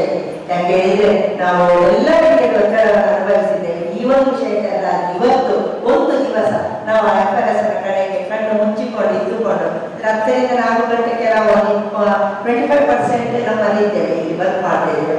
75% ನಮ್ಮಲ್ಲಿ ಫೀಲ್ಡ್ ಅಲ್ಲಿ ಇದ್ದಾರೆ, 25% ಮಾತ್ರ ಇಲ್ಲಿ ಇದ್ದಾರೆ. 25% ಅಲ್ಲಿ ನಾನು ನಿಜವಾಗಿ ಮುಚ್ಚಬೇಕಿದ್ರೆ ಇಲ್ಲಿದ್ದವರು ಎಲ್ಲರಿಗೂ ನಾವು ದೊಡ್ಡ ಚಪ್ಪಾಳೆ ಆಗಬೇಕು. ಇವತ್ತು 50% ಆಗಲಿಕ್ಕೆ ಕಾರಣ ಈಗಿದ್ದಂತಹ ನಮ್ಮ ವರ್ಕರ್ಸಿನವರು ಎಲ್ಲರೂ ಆಲ್ಮೋಸ್ಟ್ ಮಾಡಿದಂತಹ FRS. ಹಾಗಾಗಿ ಇವತ್ತು ನಿಮಗೆ ಯೋಗದಿಂದ ನಿಮ್ಮ ಮಾನಸಿಕ ಮತ್ತು ದೈಹಿಕ ಸಹ ನೀವು ಅಭಿವೃದ್ಧಿಯನ್ನು ಹೊಂದಿಕೊಂಡು ಸ್ಟ್ರೆಸ್ ಇದ್ದೇ ಇರ್ತದೆ ಟೀಚರ್ ಅವರೇ. ಯಾಕಂತ ಹೇಳಿದ್ರೆ ಈ ಮಾನಸಿಕ ಒತ್ತಡದಿಂದಾಗಿ ಒಮ್ಮೆ ಮಾನಸಿಕ ಒತ್ತಡ ಪ್ರಾರಂಭ ಆದರೆ ಮತ್ತೆ ನನಗೆ ಅಷ್ಟು ಗೊತ್ತಿಲ್ಲ, ವೈದ್ಯಾಧಿಕಾರಿಗಳು ಇದ್ದೀರಿ, ಮತ್ತೆ ನಾವು ಬ್ಯಾಗಿಗೆ ಹೋಗ್ಲಿಕ್ಕೆ ಬಹಳ ಕಷ್ಟ ಇದೆ. ಒಮ್ಮೆ ನಮ್ಮ ಮನಸ್ಸು ಅಲ್ಲರ ಕಲ್ಲಲ್ಲಿ ಆಯ್ತು ಅಂತ ಇದ್ರೆ ಹೋಯ್ತು. ಈಗಾಗಲೇ ಮೇಡಮ್ ಹೇಳಿದ್ರು ಕಣ್ಣು ಮುಚ್ಚಿ ಧ್ಯಾನ ಮಾಡಿಲ್ಲ ಅಷ್ಟೇ. ನಾನು ಸಹ ಹೇಳುದು ನನಗೂ ತುಂಬಾ ಕೋಪ ಬರ್ತದೆ, ಹಾಗೇನು ಮಾತಾಡೋದಿಲ್ಲ. ಹಿಂದೆ ಹೇಳ್ತಾ ಇದ್ರು ನೀರು ಕುಡಿಬೇಕು ಅಂತ. ಸರಿ, ನೀರು ಕುಡಿತಿದ್ದೆವು. ಮತ್ತೆ 1, 2, 3, 4 ಎಣಿಸ್ಬೇಕು. ಅಷ್ಟು ಎಣಿಸುವಷ್ಟು ಪೇಷನ್ಸ್ ಇರುವುದಿಲ್ಲ. 10 ಬೈಗಳು ಬೈಕ್ ಹೋಗ್ತಾರೆ 1, 2, 3, 4 ಎಣಿಸುವಾಗ. ಅದೆಲ್ಲ ಹಿಂದೆ ನಮಗೆ ಹೇಳಿದಂತಹ ಸಜೆಷನ್ಸ್ಗಳು. ನಾನು ಹೇಳುದು ಅದೇ ಮೇಡಮ್ ಹೇಳಿದಾಗೆ ಈಗ ಇಲ್ಲ ಡಾಕ್ಟರ್ಸ್ ಹೇಳೋದು ನಾವು ಕಣ್ಣು ಮುಚ್ಚಿ 10 ನಿಮಿಷ ಯಾವುದೇ ವಿಷಯಗಳು ನಮಗೆ ಬೇಡ ಅಂತ ಹೇಳಿ ಕೂತ್ಕೊಳ್ಳುವ ಅಂತ ಹೇಳುತ್ತಾ ತುಂಬಾ ವಂದನೆಗಳು ಸರ್. ತುಂಬಾ ನಮ್ಮ ಟೀಚರ್ ಅವರಿಗೆ ಬೇಕಾದಂತಹ ಮಾಹಿತಿಯನ್ನು ನೀಡಲಿಕ್ಕೆ ಸಪೋರ್ಟ್ ಮಾಡಿ ನಮಗೆ ಕರೆದಿದ್ದೀರಿ. ಮಾತು ಜಾಸ್ತಿ ಆಯ್ತು ಅಂತ ಅನಿಸ್ಬೇಕು. ನನ್ನ ಒಂದು ಸಲಹೆಯನ್ನು ನಮ್ಮ ಟೀಚರ್ ಅವರಿಗೆ ಒಂದು ನಮ್ಮ ಹೆಲ್ಪರ್ಸ್ಗಳು ಸಹ ಬಂದಿದ್ದಾರೆ. ಹಾಗೆಯೇ ಎಲ್ಲ ನನ್ನ ವಿದೇಶಿ ಮಿತ್ರರಿಗೆ ನನ್ನ ಒಂದು ವಂದನೆಗಳನ್ನು ಸಲ್ಲಿಸುತ್ತಾ ಇವತ್ತು ಇನ್ನೇನೋ ಯೋಗ ಪ್ರಾಕ್ಟಿಕಲ್ ಇರಬೇಕು ಅಂತ ಪ್ರಾಕ್ಟಿಕಲ್ ಉಂಟಾದ್ರೆ ಅದಕ್ಕೋಸ್ಕರ ಅವರನ್ನೆಲ್ಲ ತೆಗೆದುಕೊಂಡು ಇವತ್ತು ಒಂದು ದಿನ ನಮ್ಮ ಅಂಗನವಾಡಿ ಕೇಂದ್ರ ಮನಸ್ಸಿನಲ್ಲಿ ಮುಚ್ಚಿದೆ ಅಂತ ಎನಿಸಿಕೊಂಡು ಪೋಷನ್ ಟ್ರ್ಯಾಕರಲ್ಲಿ ಮಾತ್ರ ಅದನ್ನು ಓಪನ್ ಕೊಟ್ಟು ಅದಕ್ಕೆ ಮತ್ತೆ ನಮ್ಮ ಇವತ್ತು ಕ್ಲಾಸಲ್ಲಿ ನಾವು ಸ್ಪಂದಿಸುವ ಅಂತ ಹೇಳುತ್ತಾ ನನ್ನ ಅವಕಾಶಕ್ಕಾಗಿ ವಂದನೆಗಳನ್ನು ಸಲ್ಲಿಸುತ್ತಾ ನನ್ನ ಮಾತನ್ನು ಮುಗಿಸುತ್ತೇನೆ. ಕಾರ್ಯಕ್ರಮದ ಸಂಯೋಜನಾ ಅಧ್ಯಕ್ಷರು ನಮ್ಮ ಪ್ರಾಂಶುಪಾಲರಾಗಿರುವಂತಹ ಡಾಕ್ಟರ್ ಪುನೀತ್ ರಾಘವೇಂದ್ರ ಅವರು ಇಂದಿನ ಕಾರ್ಯಕ್ರಮದ ಕುರಿತಾಗಿ ಒಂದೆರಡು ಮಾತನಾಡಬೇಕಾಗಿದೆ. ಗುರುಗಳಾದ ಸೌಮ್ಯ ಮೇಡಮ್, ಗೆಳತಿ ರೇಣುಕಾ, ಸಹೋದ್ಯೋಗಿಯಾದಂತಹ ಪರಮೇಶ್ವರ, ಮಾತಾಡಬೇಕು ಅಂತ ಹೇಳಿ ಸುಮಾರು ಯೋಚನೆ ಮಾಡಿಕೊಂಡಿದ್ದೆ. ಎಲ್ಲ ರೇಣುಕತೆ ಹೇಳಿ ನಾನು ಎಂತ ಮಾತಾಡ್ತೀನಿ ಅಲ್ಲ. ಮಾನಸಿಕ ಆರೋಗ್ಯದ ವಿಷಯವಾಗಿ ನಾವು ಯೋಚನೆ ಮಾಡಿದ್ರೆ ಮಾನಸಿಕ ಈಗ ಒಂದು ಅದನ್ನು ಇನ್ನೊಂದು ರೀತಿಯಲ್ಲಿ ಯೋಚನೆ ಮಾಡಿದ್ರೆ ರೇಣುಕಾ ಹೇಳಿದ್ರು ನಾವು ತಳಮಟ್ಟದಲ್ಲಿ ಇದ್ದೇವೆ ಅಂತೇಳಿ. ತಳಮಟ್ಟದಿದ್ದೇನೆ ಮೇಲೆ ಬರಬೇಕಲ್ಲ ಅಂತ, ಇಲ್ಲಾಂದ್ರೆ ಮೇಲೆ ಹಾಕಿಕೊಳ್ಬೋದಲ್ಲಿ. ನೀವು ಒಂದು ವಿಷಯ ಒಂದು ಸಣ್ಣದಾದ ಸಲ ನಮ್ಮ ವಿವೇಕಾನಂದರು ಒಮ್ಮೆ ಚಿಕಾಗೋ ಸಮ್ಮೇಳನದಲ್ಲಿ ಹೋಗುವಾಗ ಭಗವದ್ಗೀತೆ ಅಂತ ಹೋಗಿದ್ದಾರೆ. ಭಗವದ್ಗೀತೆಯ ಮೇಲೆ ಒಂದಷ್ಟು ಪುಸ್ತಕಗಳನ್ನೆಲ್ಲ ಎಲ್ಲರೂ ಅವರವರ ಗ್ರಂಥಗಳನ್ನೆಲ್ಲ ಮತ್ತೆ ಮತ್ತೆ ಮತ್ತೆ ಮತ್ತೆ ಮತ್ತೆ ಇದ್ದಾರೆ. ಇವರು ಎಲ್ಲ ಅದನ್ನು ನೋಡ್ತಿದ್ದಾರೆ, ಮೇಲಿದ್ದೆಲ್ಲ ಅಲ್ಗಾಡಿಸಬೇಕು. ಹಾಗೆ ನಮ್ಮ ಪರಿಸ್ಥಿತಿಯು ಕೂಡ ಅಲ್ವಾ. ಎಷ್ಟೋ ಒಂದು ಸಲ ನಾವು ಶಾಲೆಗೆ ಬರುವಾಗ ಮನೆ ಬಗ್ಗೆ ಆಲೋಚನೆ ಮಾಡುವಂಥದ್ದು, ಮನೆ ಬರುವಾಗ ಶಾಲೆಯ ಬಗ್ಗೆ ಆಲೋಚನೆ ಮಾಡುವಂಥದ್ದು. ಮಾನಸಿಕ ಒತ್ತಡ ನಮಗಿಲ್ವಾ? ಯಾರಿಗಿಲ್ಲ? ಎಲ್ಲರಿಗೂ ಉಂಟು. ರೋಡ್ ಸೈಡಲ್ಲಿ ಒಂದು ಚಾಯ್ ಮಾಡ್ಲಿಕ್ಕೆ ಕೂತವು ನೀವು ಕೂಡ ಟೆನ್ಷನ್ ಉಂಟು, ನಮಗೂ ಉಂಟು. ಹಾಗೆಂತೇಳಿ ನಾವು ಮನೆ ಬಿಟ್ಟು ಓಡಿ ಹೋಗ್ತೇವ? ಇಲ್ಲ ಅಲ್ವಾ. ಏಕೆಂತ ಹೇಳಿದ್ರೆ ಇಲ್ಲಿ ಇಂದಿನ ದಿನಚರಿಯಲ್ಲಿ ನಾವು ಕಲ್ತ್ಕೊಳ್ಬೇಕಾದ್ದು ಹೇಗೆ ಅಂತ ಹೇಳಿದ್ರೆ ಮಾನಸಿಕ ಒತ್ತಡದ ನಿರ್ವಹಣೆ. ನಾನು ಬೆಂಗಳೂರಲ್ಲಿ 6 ವರ್ಷ ಕೆಲಸ ಮಾಡ್ತಾ ಇದ್ದೆ. ಆ ಒಂದಷ್ಟು ಜನ ಇಲ್ಲೆಲ್ಲ ಅಂತ ಕೇಸಸ್ ಕಡಿಮೆ, ನಾವು ಇನ್ಫರ್ಟಿಲಿಟಿ ಕೇಸಸ್ ಅಂತ ಕರಿತೇವೆ, ಮಕ್ಕಳಾಗದ ಸಮಸ್ಯೆ. ನಾನು ಬರೀ ಗಂಡಸರದ್ದು ಮಾತ್ರ ನೋಡ್ತಾ ಇದ್ದೆ ಬೆಂಗಳೂರಲ್ಲಿ. ಬರ್ತಿದ್ರು ರಾತ್ರಿ ಅವ್ರ ಡ್ಯೂಟಿ ಎಲ್ಲ ಹೇಗೆ ಅಂತ ಹೇಳಿದ್ರೆ ಎಲ್ಲರೂ ಮಲಗುವಾಗ ಅವ್ರು ಹೇಳುದು ಬಾವಲಿಗಳಾಗಿ. ಡ್ಯೂಟಿ ಸ್ಟಾರ್ಟ್ ಆಗೋದು ಸಾಯಂಕಾಲ 6 ಗಂಟೆ 7 ಗಂಟೆ, ಬೆಳಿಗ್ಗೆ 4 ಗಂಟೆಗೆ ಮುಗಿಸಿದ್ರು, ಮತ್ತೆ ಹೋಗಿ ಮಲಗಿದ್ರು ಅಲ್ವಾ. ಎಲ್ಲರೂ ಮಲಗುವಾಗ ಅವರು ಹೇಳಿದ್ದಿರೋದು. ಸಾಫ್ಟ್ವೇರ್ ಇಂಜಿನಿಯರ್ಸ್ ಹೆಚ್ಚಿನವರೆಲ್ಲ ಸುಲಭ. ನಾನು ಒಂದು ಮಾತನ್ನು ಹೇಳಿಬಿಡ್ಬೋದು, ನಿಮಗೆ ಅಷ್ಟು ಟೆನ್ಷನ್ ಉಂಟಲ್ಲ, ನೀವು ಕೆಲಸ ಬಿಟ್ಟು ಬಿಡಿ ಅಂತ ಹೇಳಿ. ನೀವು ಕೆಲಸ ಬಿಟ್ಟು ಬಿಡಿ ಅಂತ ಹೇಳಿದ್ರೆ ನನಗೆ ನಾಳೆ ಪೇಷಂಟ್ ಬರ್ತಾರ ಅಲ್ವಾ? ನಾವು ಮನೆಯಲ್ಲಿ ಯೋಚನೆ ಮಾಡ್ತಾ ಇರ್ತೇವೆ, ಒಂದು 4 ಜನ ನೆಂಟರು ಬರ್ತಾರೆ, ಏನಾದ್ರೂ ಒಂದು ಸ್ಪೆಷಲ್ ಅಡಿಗೆ ಮಾಡಬೇಕು ಅಂತ ಹೇಳಿಕೊಂಡು. ಮಾಮೂಲಿಯಾಗಿ ಗಂಜಿ ಬೇಯಿಸಿದ್ರೆ ಮಾರನೇ ದಿವಸ ನೆಂಟರು ಬರ್ತಾರೆ ನಮ್ಮ ಮನೆಗೆ? ಯಾರು ಬರುವುದಿಲ್ಲ. ನಮ್ಮಲ್ಲಿ ಅಂಗನವಾಡಿ ಕಾರ್ಯಕರ್ತರಾಗಿರ್ಬೋದು ನಾವು, ಅದು ನಾವೆಲ್ಲರೂ ಒಂದು ನಮ್ಮದೇ ಆದಂತಹ ಒಂದೊಂದು ಜವಾಬ್ದಾರಿಗಳನ್ನು ಹೊಂದಿರುವಂಥವ್ರು. ಏಕೆಂತ ಹೇಳಿದ್ರೆ ನಾನು ಕಾಲೇಜಿನ ಪ್ರಾಂಶುಪಾಲ ಆಗಿರ್ಬೋದು, ಆದರೆ ನಮ್ಮಲ್ಲಿ ಬರುವಂಥ ಮಕ್ಕಳು ನಿಮ್ಮ ಮೂಲಕ ಬಂದರೆ ಮಾತ್ರ ನನ್ನಲ್ಲಿ ತಲುಪುವಂಥದ್ದು, ಇಲ್ಲಾಂದ್ರೆ ಅವರು ನಮ್ಮಲ್ಲಿಗೆ ಬರುವುದಿಲ್ಲ. ಅಂಗನವಾಡಿಯಿಂದ ಮುಗಿಸ್ತಾರೆ, ಅಲ್ಲಿಂದ ಪ್ರೈಮರಿ ಸ್ಕೂಲಿಗೆ ಹೋಗ್ತಾರೆ, ಹೈಸ್ಕೂಲ್ ಮುಗಿಸಿ ನಮ್ಮಲ್ಲಿಗೆ ಬರುವಂಥವ್ರು ಅಲ್ವಾ? ಆ ಹಂತಗಳನ್ನು ದಾಟಿಕೊಂಡು ಬರುವಂಥವ್ರನ್ನು ರೆಡಿ ಮಾಡುವಂಥದ್ದು ನಮ್ಮ ಜವಾಬ್ದಾರಿ. ಆಗಾದ ಕಾರಣ ನಮಗೆ ಟೆನ್ಷನ್ಸ್ ಜಾಸ್ತಿ ಇರ್ತದೆ. ಸೊ ನೀವು ಅಲ್ಲಿಂದ ಎಷ್ಟು ಸರಿ ಮಾಡಿಕೊಂಡು ಕರೆಕ್ಷನ್ ಮಾಡಿರ್ತೀರ, ನಮಗೆ ಅಷ್ಟು ಕಡಿಮೆ ಆಗ್ತದೆ. ಈಗ ಪೊಲೀಸರ ಹತ್ರ ನಾವು ಮಾತಾಡೋದು ಹೇಳ್ತಾರೆ, ಈಗ ಪೊಲೀಸರೆಲ್ಲ ಸಿಕ್ಕಾಪಟ್ಟೆ ಹೊಡಿತಾರೆ. ಯಾಕೆಂತ ಹೇಳಿದ್ರೆ ಪ್ರೈಮರಿ ಶಾಲೆಯಲ್ಲಿ ಹೊಡೆಯುವುದಿಲ್ಲ. ನಮ್ಮ SI ನನ್ನ ಹತ್ರ ಹೇಳಿದ್ದೆ ಮಾತು ಒಂದ್ಸಲ ಕೊಣಾಜೆಯಲ್ಲಿ, ನೀವೆಲ್ಲ ಕಾಲೇಜಲ್ಲಿ ಸ್ಕೂಲಲ್ಲೆಲ್ಲ ಮುಂದಿನ ಹೊಡಿತಿದ್ರೆ ನನಗೆ ಹೊಡೆಯೋ ಕೆಲಸ ಇರಲಿಲ್ಲ ಮಾತ್ರ ಸ್ಟೇಷನ್ ಅಲ್ಲಿ. ಹಾಗೆ ಮಾನಸಿಕ ಒತ್ತಡ ನಮ್ಮ ಶಿಕ್ಷಕರಲ್ಲಿಯೂ ಕೂಡ ಇದ್ದೇ ಇರ್ತದೆ. ಯಾವುದೇ ರೀತಿಯಾದಂತಹ ಒಂದಲ್ಲ ಒಂದು ಅವರವರಿಗೆ ಅವರದ್ದೇ ಆದಂತಹ ಚಿಂತೆ ಅಲ್ವಾ? ನಮ್ಮಲ್ಲಿ ವಿಶೇಷವಾಗಿ ಈಗ ಅಂಗನವಾಡಿ ಕಾರ್ಯಕರ್ತರು ನಾವು ಯೋಚನೆ ಮಾಡಿದ್ರೆ ಹಲವಾರು ಸ್ತರಗಳಲ್ಲಿ ಹಲವಾರು ರೀತಿಯಾದಂತಹ ಕೆಲಸ ಕಾರ್ಯಗಳು ಕೂಡ ಉಂಟು. ಇಲ್ಲಿ ಈಗ ನಮ್ಮ ಸರ್ ಹೇಳಿದ್ರೆ ಮೊಟ್ಟೆ ಚಿಕ್ಕಿ ಉಂಟು, ಮೊಟ್ಟೆ ಹಾಳಾದ್ರೆ ಅಲ್ವಾ? ಅದು ಒಂದು ಸಮಸ್ಯೆ ಆಯ್ತು. ಅದು ನಿಮ್ಮಲ್ಲಿ ಇದ್ದಲ್ಲ, ನನಗೆ ಮನೇಲಿ ಹೆಂಡತಿ ಹೇಳ್ತಾರೆ, ನೀವು ಆ ಶಾಪಿಗೆ ತಂದೆ ಅಲ್ಲಿ ಮೊಟ್ಟೆ ದೊಡ್ಡದು ಇನ್ನೊಂದು ಮೊಟ್ಟೆ ಚಿಕ್ಕದು. ಒಂದ್ಸಲ ಹೇಳಿದ್ದುಂಟು, ನಮಗೆ ಒಂದು ಸೊಸೈಟಿ ಇದೆ, ಇನ್ನೊಂದು ಮತ್ತೊಂದು ಶಾಪ್ ಇಲ್ಲ. ಸೊಸೈಟಿನಲ್ಲಿ ಸರಿ ಮೊಟ್ಟೆ ತರಬೇಡಿ, ಅದು ಸಣ್ಣದು, ಇನ್ನೊಂದು ಶಾಪ್ ತಂದಿದೆ ಮೊಟ್ಟೆ ದೊಡ್ಡದು. ಹಾಗೆ ತಿಂದ ಮೇಲೆ ಹೊಟ್ಟೆ ಹೋದ ಮೇಲೆ ಹೊಟ್ಟೆ ಯಾವತ್ತೂ ಕೇಳಲಿಲ್ಲ, ನೀನು ದೊಡ್ಡದು ತಿಂದದ್ದು ಚಿಕ್ಕದು ತಿಂದದ್ದು ಅಂತ ಕೇಳಲಿಲ್ಲ. ಅದು ನಮ್ಮ ಮನಸ್ಸಿಗೊಂದು ಸಮಾಧಾನ ಅಂತಷ್ಟೇ. ಹಾಗೆ ಅಲ್ವಾ? ಇದೀಗ ಅಂತ ಹೇಳಿದ್ರೆ ಚಿನ್ನ ತಗೊಳ್ಳಿಕ್ಕಿಲ್ಲ, ಅಯ್ಯೋ ಚಿನ್ನದ ರೇಟ್ ಜಾಸ್ತಿ ಆಯ್ತಲ್ಲ ಅಲ್ವಾ? ಗ್ರಾಮಿಗೆ 9,130 ರೂಪಾಯಿ 3 ದಿವಸದ ಹಿಂದೆ ನಾವು ಚಿನ್ನದ ರೇಟ್ ಜಾಸ್ತಿ ಆಯ್ತು ಮಾರೆ, ತೆಗಿಲಿಕ್ಕೆ ಉಂಟು, ತೆಗಿಲಿಕ್ಕಿಲ್ಲ, ಚಿನ್ನದ ರೇಟ್ ಜಾಸ್ತಿ ಆಯ್ತಲ್ಲ. ಇಂಥ ಒಂದೊಂದು ಆಲೋಚನೆಗಳು ನಮ್ಮ ಮಾನಸಿಕ ಸ್ವಾಸ್ಥ್ಯವನ್ನ ಹಾಳು ಮಾಡುವಂಥದ್ದು, ಸುಮ್ಮನೆ ಮಾಡುವಂತಹ ಚಿಂತೆಗಳು ಅಲ್ವಾ? ಈಗ ಮೋಸ್ಟ್ಲಿ ಮೊದಲೆಲ್ಲ ಸಜ್ಜಿಗೆ ಸಿಗ್ತಾ ಇತ್ತು, ಸಜ್ಜಿಗೆ ಮಧ್ಯಾಹ್ನಕ್ಕೆ ಮಾಡ್ತಾರೆ, ಇವಾಗ ಸಜ್ಜಿಗೆ ಮಾಡ್ತಾರೆ ಅನ್ನ ಸಾಂಬಾರ. ಅಲ್ಲ, ಯಾಕಂದ್ರೆ ನಾವೆಲ್ಲ ಅಂಗನವಾಡಿ ಓಡ್ತಿದ್ದೆ. ನನ್ನ ಅಪ್ಪ ಅಮ್ಮ ಇಬ್ಬರು ಪ್ರೈಮರಿ ಸ್ಕೂಲ್ ಟೀಚರ್, ಪಕ್ಕದಲ್ಲಿ ಒಂದು ಅಂಗನವಾಡಿ ಇದ್ರು. ರಜೆ ಸಿಕ್ಕಿದ್ರೆ ನಾವು ಹೋಗುದೆಂತ ಏಕೆ ಅಂತ ಹೇಳಿದ್ರೆ ಮನೇಲಿ ಕೂತ್ಕೊಳ್ಳಿಕ್ಕೆ ಆಗ್ತದೆ ಅಂತ ಹೇಳಿದ್ರೆ ನಮಗೆ ಸಜ್ಜಿಗೆ ಅಂತ ಹೇಳೋದು ಇಷ್ಟ ಇತ್ತು ಅವಾಗ ಅಂಗನವಾಡಿ. ಅಲ್ಲಿ ಒತ್ತಡ ಅಂತ ಹೇಳುವಂಥದ್ದು ಹೇಗೆ ಅಂತ ಹೇಳಿದ್ರೆ ಆ ಸಜ್ಜಿಗೆ ಖರ್ಚು ಬಾರದು ಅಂತ ಹೇಳುವಂಥದ್ದು ಒಂದು ಟೆನ್ಷನ್ ಉಂಟು ಅಲ್ವಾ? ಈಗ ಶಾಲೆಯಲ್ಲಿ ಬರುವಾಗ ನಿಮಗೆ ಮೊಟ್ಟೆ ಹಾಳಾಗಬಾರದು ಅಂತ ಹೇಳುವಂಥ ಚಿಂತೆ ಉಂಟ. ಮತ್ತೆ ಪ್ಲಸ್ ಅಲ್ಲಿಂದ ಮನೆಗೆ ಬರ್ತೇವೆ, ಮನೆಗೆ ಬರುವಾಗ ನಿನ್ನೆ ಮಾಡಿದ್ದು ಒಂದು ಸಾರು ಉಂಟು, ನಾಳೆ ಅಂತ ಪಲ್ಯ ಮಾಡಲಿ, ಇದು ದೊಡ್ಡ ಚಿಂತೆ. ನಾವೆಲ್ಲರಲ್ಲಿ ಒಂದು ಉದ್ಯೋಗದ ಜೊತೆಗೆ ಅತ್ಯಂತ ಪ್ರಮುಖವಾದಂತಹ ಉದ್ಯೋಗ, ನಾವು ಹೋಮ್ ಮೇಕರ್ಸ್ ಅಂತ ಹೇಳುವಂಥದ್ದು ಕೂಡ ನಾವು ಒಟ್ಟೊಟ್ಟಿಗೆ ಮಾಡುವಂಥ, ಹೌಸ್ ವೈಫ್ ಅಂತ ಹೇಳುವಂಥ ವರ್ಡ್ ಹೋಗಿದೆ ಈಗ, ಹೋಮ್ ಮೇಕರ್ಸ್ ನಾವೆಲ್ಲ ಇವಾಗ ಅಲ್ವಾ? ಹೋಮ್ ಮೇಕರ್ಸ್ ಕೇವಲ ಹೆಂಗಸರಿಗೆ ಮಾತ್ರ, ಗಂಡಸರಿಗೂ ಕೂಡ ಅನ್ವಯ ಆಗ್ತದೆ, ಯಾಕಂದ್ರೆ ಎಲ್ಲರೂ ಮನೆಯನ್ನು ನೋಡಿಕೊಳ್ಳುವವರು ಅಲ್ವಾ? ನನ್ನ ಅಕ್ಕನ ಮನೆ ಬಿಟ್ಲ ಇಲ್ಲಿ ಕೂರ್ಲಾಡಿ, ಅವಳು ಹೇಳ್ತಾರೆ ಅನ್ನ ಮಾಡ್ಲಿಕ್ಕೆ ಬೇಜಾರಿಲ್ಲ ಮಾರಾಯ, ನಾಳೆ ಎಂತ ಪಲ್ಯ ಮಾಡುದು ಅಂತ ಹೇಳೋದು ನಂಗೆ ಇನ್ನೊಂದು ಚಿಂತೆ. ಯಾರು ಮನೆಗೆ ನೆಂಟರು ಬರುವಾಗ ಅವಳ ಅತ್ತೆಗೆ ಎಷ್ಟು ಮಾಡಿದ್ರು ಸಾಕಾಗುದಿಲ್ಲ. ಯಾಕೆ ನಾನು ಹೇಳಿದೆ ಎಲ್ಲೆಲ್ಲ ಆ ಕಡೆ ಬರ್ತದೆ ಮಮ್ಮಿ ಜನ ಓಡಿಸಿ. ನಾವು ರಾತ್ರಿ ಹೋಗೋ ಯೋಚನೆ, ನಾಳೆ ಎಂತ ಮಾಡುದು ಅಂತೇಳಿ. ಅದು ನೀವು ಲೆಕ್ಕ ಹಾಕ್ಬೋದು, ಈ ರೇಣುಕಾ ಮೆಸೇಜ್ ಬೆಳಿಗ್ಗೆ 7:30 ಗಂಟೆಗೆ ಬರ್ತದ ಅಂತ ಹೇಳಿ 100% ಗ್ಯಾರಂಟಿ ಉಂಟ ನೀವು ನಾಳೆ ಬೆಳಿಗ್ಗೆ ಹೇಳ್ತೀರ ಅಂತೇಳಿ. ಮತ್ತೆ ಯಾಕೆ ಚಿಂತೆ ಅಲ್ವಾ? ಹಾಗೆ ಚಿಂತೆ ತೇಳುವಂಥದ್ದು ಒಂದೊಂದು ರೀತಿಯಲ್ಲಿ ಅವರದ್ದೇ ಆದಂತಹ ಮಾನಸಿಕ ಒತ್ತಡಗಳು ಬರ್ತದೆ. ಈ ಒತ್ತಡಗಳಿಂದಾಗಿ ಬರುವಂಥದ್ದು ನಮಗೆ ಮುಂದಿನ ದೀರ್ಘಾವಧಿಯಲ್ಲಿ ಬರುವಂಥದ್ದು ಡಯಾಬಿಟಿಸ್ ಆಗಿರ್ಬೋದು, ಹೈಪರ್ ಟೆನ್ಷನ್ಸ್ ಆಗಿರ್ಬೋದು, ಇಂಥ ಕೆಲವೊಂದು. ಅದರ ಜೊತೆಗೆ ನಾವು ಅಸಿಡಿಟಿ ಆದವರು ಎಷ್ಟೋ ಜನ ನೀವು ಗಮನಿಸ್ಕೊಂಡಿರ್ಬೋದು.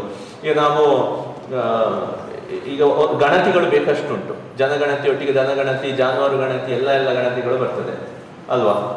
ಇತ್ತೀಚೆಗೆ ಯಾವುದಾದ್ರೂ ಬಂದದ್ದುಂಟ?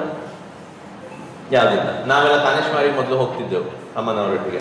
ಕಾನೇಶ್ವರಿ ಎಲ್ಲ ಮನೆಗಳು ಪರಿಚಯದವರು. ಒಂದು ಮನೆಯಲ್ಲಿ ಜ್ಯೂಸು, ಒಂದು ಮನೆಯಲ್ಲಿ ಕಷಾಯ, ಇನ್ನೊಂದರಲ್ಲಿ ಚಾಯ, ಇನ್ನೊಂದರಲ್ಲಿ ಎಂಥದ್ದು ಮಾಲ್ಟ್. ಕೊನೆಗಾಗೋ ಹೊಟ್ಟೆ ಎಲ್ಲ ಡುಬ್ಬಾಗಿರ್ತದೆ. ಈ ಗ್ಯಾಸ್ಟ್ರಿಕ್ಕಿನಂತಹ ಸಮಸ್ಯೆಗಳಿಗೂ ಕೂಡ ಕೆಲವೊಂದು ಸರಳವಾದಂತಹ ಪ್ರಾಣಾಯಾಮದ ಅಭ್ಯಾಸಗಳನ್ನು ನಾವು ನಮ್ಮ ವಿರಾಮದ ಸಮಯದಲ್ಲಿ, ನೀವು ಇವಾಗ ಬೆಳಿಗ್ಗೆ ಬೇಗ ಎದ್ದು ಯೋಗಕ್ಕೆ ಮಾಡುವಂಥದ್ದು ಒಳ್ಳೆಯದು ಅಂತೇಳಿ ಹೌದು ಒಪ್ಪಿಕೊಳ್ತೇನೆ. ಆದರೆ ಬೆಳಿಗ್ಗೆ ನೀವೆದ್ದು ಬೇಗ ಯೋಗ ಮಾಡುವಾಗ ಅಯ್ಯೋ ಬೇಗ ಒಂದು 7 ಗಂಟೆ ಮುಗಿಪ ಹೊಡೆದ ಬೇಗ ಡ್ಯೂಟಿಗೆ ರೆಡಿಯಾಗಿ ಹೊರಡಬೇಕು ಅಂತ ಹೇಳುವಂಥ ಚಿಂತೆ ಇದೆ. ಹೇಗೆ ಅಂತ ಹೇಳಿದ್ರೆ ದೇವಸ್ಥಾನದ ಒಳಗೆ ಹೋದ್ರೂ ಕೂಡ ಚಿಂತೆ ಅಂತದ್ದು ಹೊರಗಿಟ್ಟ ಚಪ್ಪಲಿತ್ತು, ತಿರುಗಿ ಹೋಗೋ ಉಂಟ ಅಂತ. ಇಂಥದನ್ನು ಇಟ್ಟುಕೊಂಡ್ರೆ ನಿಮ್ಮ ಮನಸ್ಸಿನಲ್ಲಿ ಯಾವುದೇ ಸಾಧ್ಯ ಇಲ್ಲ. ಹಾಗಾಗಿ ಇಲ್ಲಿ ನಾವು ತೆಗೆದುಕೊಂಡಿರುವಂಥ ವಿಷಯ ಮಾನಸಿಕ ಆರೋಗ್ಯ. ಯಾಕೆ ಮಾನಸಿಕ ಆರೋಗ್ಯ ಅಂತದ್ದು ಅತೀ ಮುಖ್ಯ. 3 ವಿಚಾರಗಳು ನಮ್ಮ ಜೀವನದಲ್ಲಿ ಮುಖ್ಯ: ಆಹಾರ, ವಿಹಾರ, ವಿಚಾರ. ಒಂದು ಆಹಾರ ಸರಿಯಾಗಿರಬೇಕು, ಹೊತ್ತಿಗೆ ಸರಿಯಾಗಿ ತಿನ್ನುವಂಥದ್ದು. ವಿಹಾರ ಅಂತ ಹೇಳುವಂಥದ್ದು ಸುತ್ತಾಡುವಂಥದ್ದು, ಕೆಲವೊಮ್ಮೆ ನಿದ್ದೆ ಕೆಡುವಂಥದ್ದು, ಇವುಗಳೆಲ್ಲ ವಿಹಾರದಲ್ಲಿ. ವಿಚಾರ, ಮಾನಸಿಕ ಆರೋಗ್ಯ ಸರಿ ಇದ್ರೆ ಎಲ್ಲವೂ ಸರಿ ಇರ್ತದೆ. ಮಾನಸಿಕ ಆರೋಗ್ಯ ಸರಿ ಇರಬೇಕು ಅಂತ ಹೇಳಿದ್ರೆ ಎಂತ ಮಾಡಬೇಕು? ಇಂದಿನ ಕಾಲದ ನಾವೆಲ್ಲ ಹೇಳಿದ್ರೆ ಧಾರಾವಾಹಿ ನೋಡೋದು ಬಿಡಬೇಕು ಅಲ್ವಾ? ನಮ್ಮ ಅಜ್ಜಿ ಹೇಳ್ತಿದ್ರು, ಹೆಂಗಸರು ಕಾದಂಬರಿ ಓದಬಾರದು, ಖಾರ ತಿನ್ನಬಾರದು ಅಂತೇಳಿ. ಎಷ್ಟು ಸದ್ಯ ಗೊತ್ತಿಲ್ಲ ನನಗೆ. ಇವಾಗದು ವಿಷಯ ಬೇರೆ ಅದು. ಯಾಕೆ ನೀವು ಯಾವುದೇ ಧಾರಾವಾಹಿಗಳನ್ನು ತೆಗಿರಿ, ಎಲ್ಲದರಲ್ಲಿ ವಿಲನ್ಸ್ ಹೆಂಗಸರು ಮಾತ್ರ. ಗಂಡಸರಿದ್ದದ್ದು ಯಾವುದಾದ್ರಲ್ಲಿ ಉಂಟಾ? ಇಲ್ಲ. ಯಾಕೆ? ಇದು ಮಾನಸಿಕ ಆರೋಗ್ಯದ ಮೇಲೆ ಬರುವಂಥ ಇಫೆಕ್ಟ್ ಅಲ್ಲಿ. ಹೇಗಂತ ಹೇಳಿದ್ರೆ ಒಂದು ಸೊಸೆ ಆದವಳು ಯಾವಾಗಲೂ ಅತ್ತೆ ಯಾವಾಗಲೂ ಕಾಟ ಕೊಡೋದಂತೆ ಅವಳಿಗೆ. ಈ ಸೊಸೆ ಆದವಳಿಗೆ ಒಮ್ಮೆ ದೇವರ ಹತ್ರ ಬೇಡಿಕೊಳ್ಳೋದು, ಒಮ್ಮೆ ನನಗೊಂದು ಸಾವು ಕೊಡು ದೇವರೇ, ನನಗೆ ಈ ಅತ್ತೆಯೊಟ್ಟಿಗೆ ಬದುಕಲಿಕ್ಕೆ ಸಾಧ್ಯ ಇಲ್ಲ ಅಂತ. ದೇವರು ಪ್ರತ್ಯಕ್ಷ ಆದ್ರೆ ಎದುರುಗಡೆ, ನೀವು 3 ವರ ಕೊಡ್ತೇನೆ ನಾನು ಅಂತ ಹೇಳಿದ್ರು. ಸರಿ, ಮೊದಲನೇ ವರ ಎಂಥದ್ದು ವರ ಅಂತ ಹೇಳಿ ನಾನು ಆದ್ರೆ ಒಂದು ದೇವರು ಇನ್ನೊಂದು ಹೇಳ್ತಾರೆ, ನಾನು ನಿನಗೆ ಅಂತ ಕೊಡ್ತೇನೆ, ಇದರ 10 ಪಟ್ಟು ನಾನು ನಿನ್ನ ಅತ್ತೆಗೂ ಸಹ ಕೊಡ್ತೇನೆ ಅಂತೇಳಿ. ಮೊದಲನೇ ವರ ಎಂತ ಬೇಕು ಅಂತ ಹೇಳಿ, ನನಗೊಂದು 100 ಕೋಟಿ ರೂಪಾಯಿ ಬೇಕು ಅಂತ ಹೇಳಿ. ಆಯ್ತು, ಸೊಸೆಗೆ 100 ಕೋಟಿ ಸಿಕ್ಕಿತ್ತು, ಅತ್ತೆಗೆ 1,000 ಕೋಟಿ ಸಿಕ್ಕಿತ್ತು. ಎರಡನೇದು ಇನ್ನೆಂತ ಬೇಕು? ನಾನು ಚಂದ ಒಂದು ಬ್ಯೂಟಿಫುಲ್ ಲೇಡಿಯಾಗಿ ಮಾಡಬೇಕು ಅಂತ. ಓಕೆ, ಇವಳು ಐಶ್ವರ್ಯ ರೈ ಆಗಿ ಆದ್ರು, ಅತ್ತೆ ಅದಕ್ಕಿಂತಲೂ ಬ್ಯೂಟಿಫುಲ್. 3ನೇ ವರ ಸೊಸೆ ಅಂತ ಕೇಳ್ತಾಳೆ. ನೀವೇನು ಸೊಸೆ ಅಲ್ವಾ? ಯೋಚನೆ ಮಾಡಿ ಹೇಳಿ ನೋಡು. ಎಂತಂತ ಹೇಳ್ತಾಳೆ 3ನೇ ವರ? 3ನೇ ವರ ಎಂತಂತ ಕೇಳ್ತಾಳೆ? ಇಲ್ಲದಿದ್ದರೆ ನೀವು ನಮ್ಮ ಇಂಡಿಯನ್ ಸೊಸೆ ಅದು ವೇಸ್ಟ್. 3ನೇ ವರ ಕೇಳ್ತಾಳೆ, ನನಗೆ ಮೈಲ್ಡ್ ಆಗಿ ಹಾರ್ಟ್ ಅಟ್ಯಾಕ್ ಆಗಲಿ ಅಂತೇಳಿ. ಅತ್ತೆಗೆ 10 ಸಲ ಬಡ ಅಂತೇಳಿ ಆಯ್ತು, ಅತ್ತೆ ಸತ್ತೇ ಹೋಗ್ತದೆ ಹಾರ್ಟ್ ಅಟ್ಯಾಕ್. ಸೊಸೆಗೆ 1,100 ಕೋಟಿ ಸಿಕ್ತಿತ್ತು. ಯಾಕೆ? ಅಲ್ಲಿ 1,000 ಅತ್ತೆಗೆ ಸಿಕ್ಕಿದಿತ್ತಲ್ಲ. ಇದು ನಮ್ಮ ಮಾನಸಿಕ ಆರೋಗ್ಯ ಅಲ್ವಾ? ನಮ್ಮಲ್ಲಿ ಎಷ್ಟೋ ಜನ, ನನ್ನ ಮಗನಿಗೆ ಮಾರ್ಕ್ ಕಡಿಮೆ ಬಂದಿದೆಯಾ, ಪಕ್ಕಿ ನೋಡ್ತೇವೆ, ಆ 2 ಮುಂಜಿ ಮಾರ್ಕ್ ಜಾಸ್ತಿ ಇದೆ ನಮ್ಮ ಮಗಿಗೆ ಸಾಕು ಅಂತೇಳಿ. ಸೊ ಹಾಗೆ ನನಗೆ ಬೇಜಾರಿಲ್ಲ ಅಂತೇಳಿ ಅಲ್ವಾ? ಇವುಗಳೆಲ್ಲ ಕ್ರೋಢೀಕರಣವಾಗಿ ಒಟ್ಟಿಗೆ ಬರುವಂಥದ್ದು ನಮಗೆ ಮಾನಸಿಕ ಆರೋಗ್ಯಕ್ಕೆ. ಯಾವಾಗ ಮಾನಸಿಕ ಆರೋಗ್ಯ ಚೆನ್ನಾಗಿರ್ತದೆ, ಒಳ್ಳೆಯ ಆಲೋಚನೆಗಳು ಬರ್ತದೆ, ಒಳ್ಳೆಯ ಕಾರ್ಯಗಳನ್ನು ಮಾಡ್ತೇವೆ, ಆವಾಗ ಆರೋಗ್ಯ ವೃದ್ಧಿಯಾಗಿರ್ತದೆ. ಇದಕ್ಕೆ ಬರುವಂತಹ ಸಮಸ್ಯೆಗಳನ್ನು ನಿರ್ವಹಣೆ ಮಾಡಿಕೊಳ್ಳಿಕ್ಕೆ, ಈಗ ಸರ್ ಹೇಳಿದ್ರೆ, ಆವಾಗ ನಮಗೆ ಜೋಯಿಸರಿಗೆ 1.5 ಲಕ್ಷ ಸುಡಿಲಿಕ್ಕೆ ನಾವು ತಯಾರಿದ್ದೇವೆ, ಮಾತ್ರ 3 ರೂಪಾಯಿ ಕೊಡ್ಲಿಕ್ಕೆ ಹಿಂದೆ ಮುಂದೆ ನೋಡ್ತೇವೆ ಅಂತೇಳಿ. ಎಷ್ಟೋ ಸಲ ಅದು ಅವರಲ್ಲಿ ಮಾತ್ರ ಅಲ್ಲ, ನನ್ನ ಹತ್ರಲ್ಲಿ ಬಂದದ್ದುಂಟು. ಹೇಗೆ ಅಂತ ಹೇಳಿದ್ರೆ, ಇದೆಲ್ಲ ಬರೆದು ನೀವು ಈ ಥರ ಆಹಾರ ಎಲ್ಲ ಮಾಡಿ ಎಲ್ಲ ಬದಲಾವಣೆ ಮಾಡಿ, ಡಾಕ್ಟ್ರೆ ಇದರಿಂದ ನೆಟ್ ಶುಗರ್ ಲೆವೆಲ್ ಕಮ್ಮಿ ಹಾಕೊಂಡಾಗ್ತ ಅಂತ. ಜೋಯಿಸನ ಹತ್ರ ಕೇಳಲಿಲ್ಲ ಅವನು ಯಾವತ್ತೂ ಕೂಡ, ಇದು ಗ್ಯಾರಂಟಿ ಸರಿ ಆಗ್ತದ ಅಂತೇಳಿ ಅಲ್ವಾ? ಇದು ಬೇಕಾದ್ದು ನಂಬಿಕೆ. ಓಕೆ, ನಂಬಿಕೆ ಅಲ್ಲಿಯೂ ಬೇಕು ಇಲ್ಲಿಯೂ ಬೇಕು, ಅದು ಅವರವರಿಗೆ ಬಿಟ್ಟದ್ದು. ನಾನು ಅದು ತಪ್ಪು ಅಂತಾನು ಹೇಳುವುದಿಲ್ಲ. ಎರಡೂ ಕಡೆ ನಂಬಿಕೆ ಅಂತ ಹೇಳುವಂಥದ್ದು ಅಷ್ಟೇ ಅವಶ್ಯಕ. ನಮ್ಮಲ್ಲಿ ಸುಳ್ಯದಲ್ಲಿ ಒಂದು ಕಾವೇರಮ್ಮ ಅಂತೇಳಿ ಒಂದು ಅಜ್ಜಿ ಇದ್ದಾರೆ, ಸುಮಾರು 92 ವರ್ಷ ಆಯಿತು. 75ನೇ ವರ್ಷದಲ್ಲಿ ಅವರಿಗೆ ಥೈರಾಯ್ಡ್ ಡಿಟೆಕ್ಟ್ ಆಯಿತು. ಸುಮಾರು 15 ವರ್ಷದಿಂದ. ಈಗ ಥೈರಾಯ್ಡ್ ಸರ್ವೇ ಸಾಮಾನ್ಯ, ಹೈಪೋಥೈರಾಯ್ಡಿಸಮ್ ಎಲ್ಲ. ಆವಾಗ ನಾವು ಇಂಟರ್ನ್ಶಿಪ್ ಅಲ್ಲಿರುವಾಗ ಮೇಡಮ್ ಎಲ್ಲ ನಮ್ಮೊಟ್ಟಿಗೆ ಎಲ್ಲ ಕೆಲಸ ಮಾಡ್ತಾ ಇದು SDM ಅಲ್ಲಿ ಇದ್ದವರು, ಒಂದು ಥೈರಾಯ್ಡ್ ಪೇಷಂಟ್ ಬಂದ್ರೆ ನಾವು ಓಡುದು, ಹೀಗುಂಟಪ್ಪ ಪೇಷಂಟ್ ನೋಡ್ಲಿಕ್ಕೆ ಅಂತೇಳಿ. ಈಗ ಹಾಗೆ ಎಲ್ಲ ಮನೆಗಳಲ್ಲಿ ಕೂಡ ಉಂಟು. ಇದೇ ನಮ್ಮ ಕಾವೇರಮ್ಮ ಅಂತ ಅಜ್ಜಿ ಅವರು ಆವಾಗ ಸ್ಟಾರ್ಟ್ ಮಾಡಿದ್ದು ಒಂದು ಪ್ರಾಣಾಯಾಮ, ಅದು ಉಜ್ಜಯಿ ಪ್ರಾಣಾಯಾಮ ಮತ್ತು ಭ್ರಾಮರಿ ಪ್ರಾಣಾಯಾಮ. ಕೇವಲ 2 ವರ್ಷದವರೆಗೆ ಮಾತ್ರ ಒಟ್ಟಿಗೆ ಮಾಡಿದ್ರು, ಮೆಡಿಸಿನ್ ಸ್ಟಾಪ್ ಮಾಡಿದ್ರು.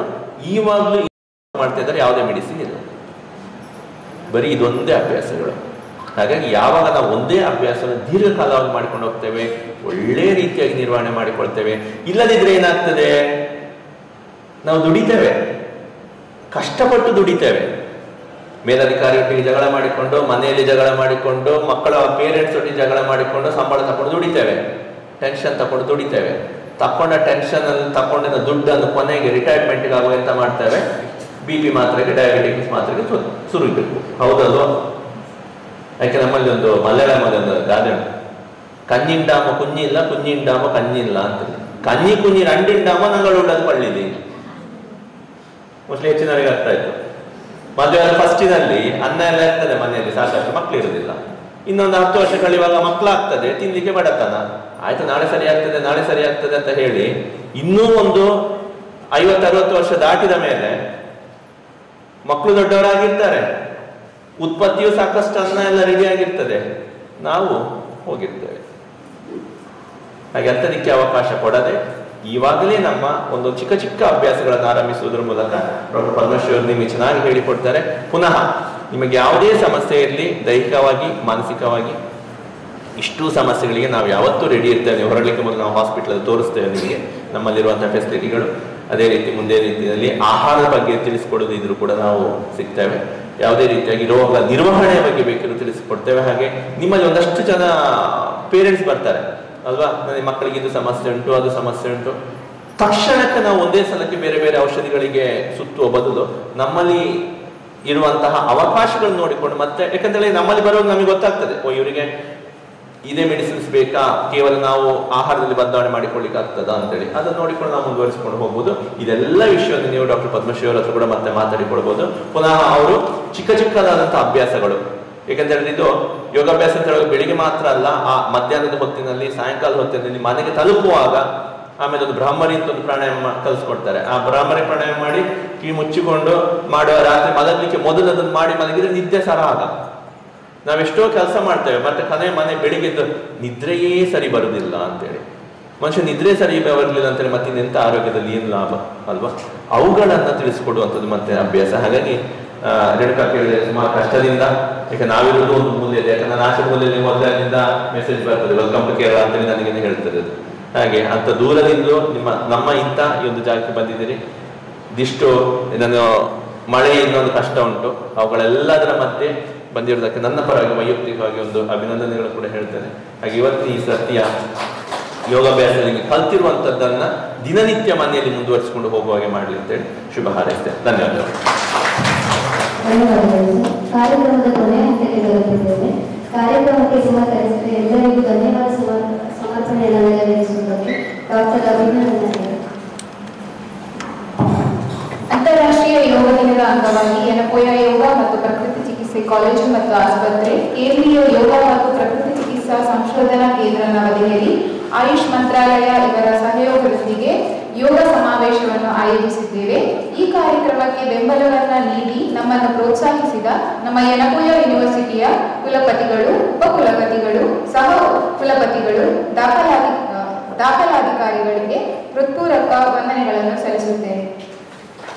ಮೊದಲನೆಯದಾಗಿ ನಮ್ಮ ಕಾರ್ಯಕ್ರಮಕ್ಕೆ ಮುಖ್ಯ ಅತಿಥಿಗಳಾಗಿ ಆಗಮಿಸಿರುವ ಡಾಕ್ಟರ್ ಅನಿಲ್ ಕಾಕೂಜೆ, ಮುಖ್ಯಸ್ಥರು ಮಾನಸಿಕ ವಿಭಾಗ, ಯನಪೋಯ ಕಾಲೇಜು, ಇವರಿಗೆ ಹೃತ್ಪೂರ್ವಕವಾದ ಧನ್ಯವಾದಗಳು. ಇವರಿಗೆ ನಮ್ಮ ಮಾನ್ಯ ಪ್ರಾಂಶುಪಾಲರಾದಂತಹ ಡಾಕ್ಟರ್ ಪುನೀತ್ ರಾಘವೇಂದ್ರ ಇವರಲ್ಲಿ ನೆನಪಿನ ಕಾಣಿಕೆಯನ್ನು ನೀಡಿ ಗೌರವಿಸಬೇಕಾಗಿ ಕೇಳಿಕೊಳ್ಳುತ್ತಿದ್ದೇನೆ.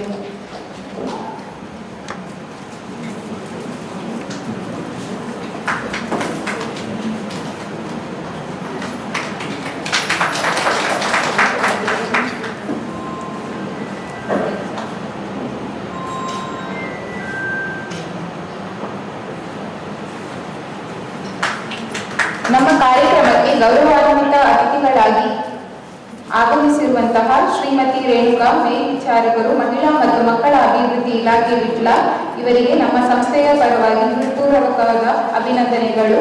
ಶ್ರೀಯುತ ರಜಾಕ್ ಇವರಲ್ಲಿ ರೇಣುಕಾ ಇವರಿಗೆ ನೆನಪಿನ ಕಾಣಿಕೆ ನೀಡಬೇಕಾಗಿ ಕೇಳಿಕೊಳ್ಳುತ್ತಿದ್ದೇನೆ.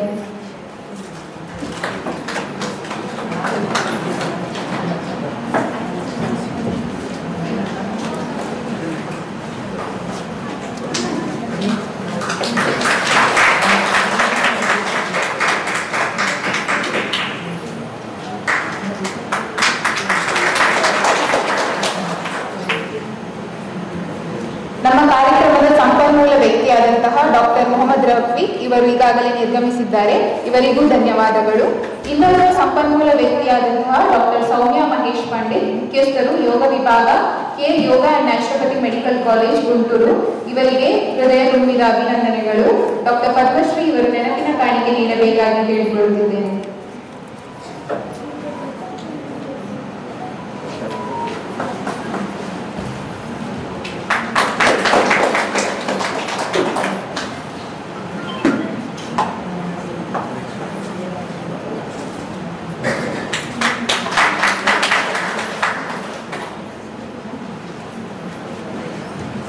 ಕಾರ್ಯಕ್ರಮದ ಸಂಯೋಜನಾ ಅಧ್ಯಕ್ಷರಾದಂತಹ ನಮ್ಮ ಪ್ರಾಂಶುಪಾಲರು ಡಾಕ್ಟರ್ ಪುನೀತ್ ರಾಘವೇಂದ್ರ ಇವರಿಗೂ ಹಾಗೂ ಸಹ ಸಂಯೋಜಕರಾದಂತಹ ಡಾಕ್ಟರ್ ಪದ್ಮಶ್ರೀ ಇವರಿಗೂ ಅಭಿನಂದನೆಗಳು.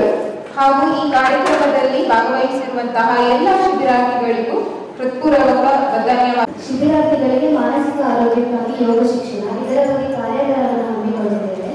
ಲಘು ಉಪಹಾರದ ನಂತರ ಪ್ರಾಯೋಗಿಕ ಪ್ರದರ್ಶನವನ್ನು ಪ್ರಾರಂಭಿಸುತ್ತಿದ್ದೇವೆ. ಎಲ್ಲರೂ ಲಘು ಉಪಹಾರಕ್ಕೆ ತೆರಳಬೇಕಾಗಿದೆ.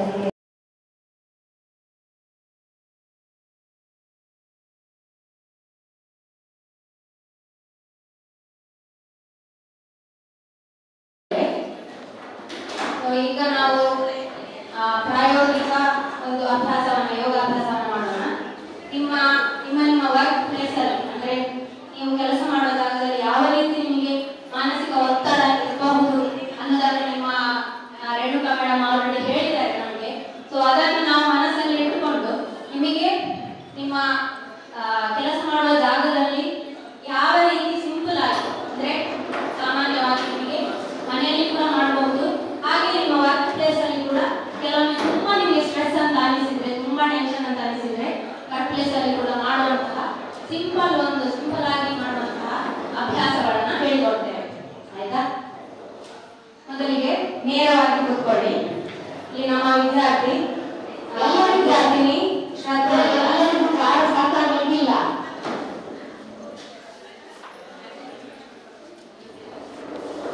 ಅವಳು ಮಾಡಿ ತೋರಿಸ್ತಾಳೆ, ನಾನು ಇನ್ಸ್ಟ್ರಕ್ಷನ್ಸ್ ಕೊಡ್ತಾ ಹೋಗ್ತೇನೆ, ಅವಳು ಮಾಡಿ ತೋರಿಸ್ತಾಳೆ, ಹಾಗೆ ನೀವು ಮಾಡಬೇಕು. ಈಗ ನೇರವಾಗಿ ಕೂತ್ಕೊಳ್ಳಿ. ನಿಮಗೆ ಹೀಗೆ ಕೂತ್ಕೊಳ್ಬೇಕಾಗಿಲ್ಲ, ನಿಮಗೆ ಹೇಗೆ ಕೂತ್ಕೊಳ್ಳಿಕ್ಕೆ ಆಗ್ತದ ಹಾಗೆ ಕೂತ್ಕೊಳ್ಳಿ. ಈಗ ವಜ್ರಾಸನದಲ್ಲಿ ಕೂತ್ಕೊಂಡ್ರೆ ಬಾರಿ ಒಳ್ಳೆಯದು. ಆಯ್ತಾ? ವಜ್ರಾಸನದಲ್ಲಿ ಕೂತ್ಕೊಂಡ್ರೆ ಒಳ್ಳೆಯದು.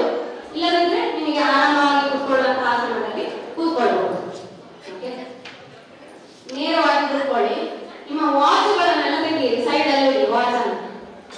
ವಾಚ್ ಮೊಬೈಲ್ ಎಲ್ಲ ಇದ್ರೆ ಸ್ವಲ್ಪ ನಿಮ್ಮ ದೇಹದಿಂದ ಸ್ವಲ್ಪ ದೂರ ಇಡಿ.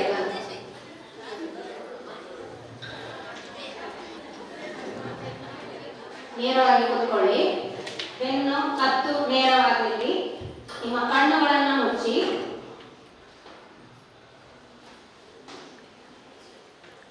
ಆರಾಮವಾಗಿ ಉಸಿರಾಟವನ್ನು ಮಾಡಿ.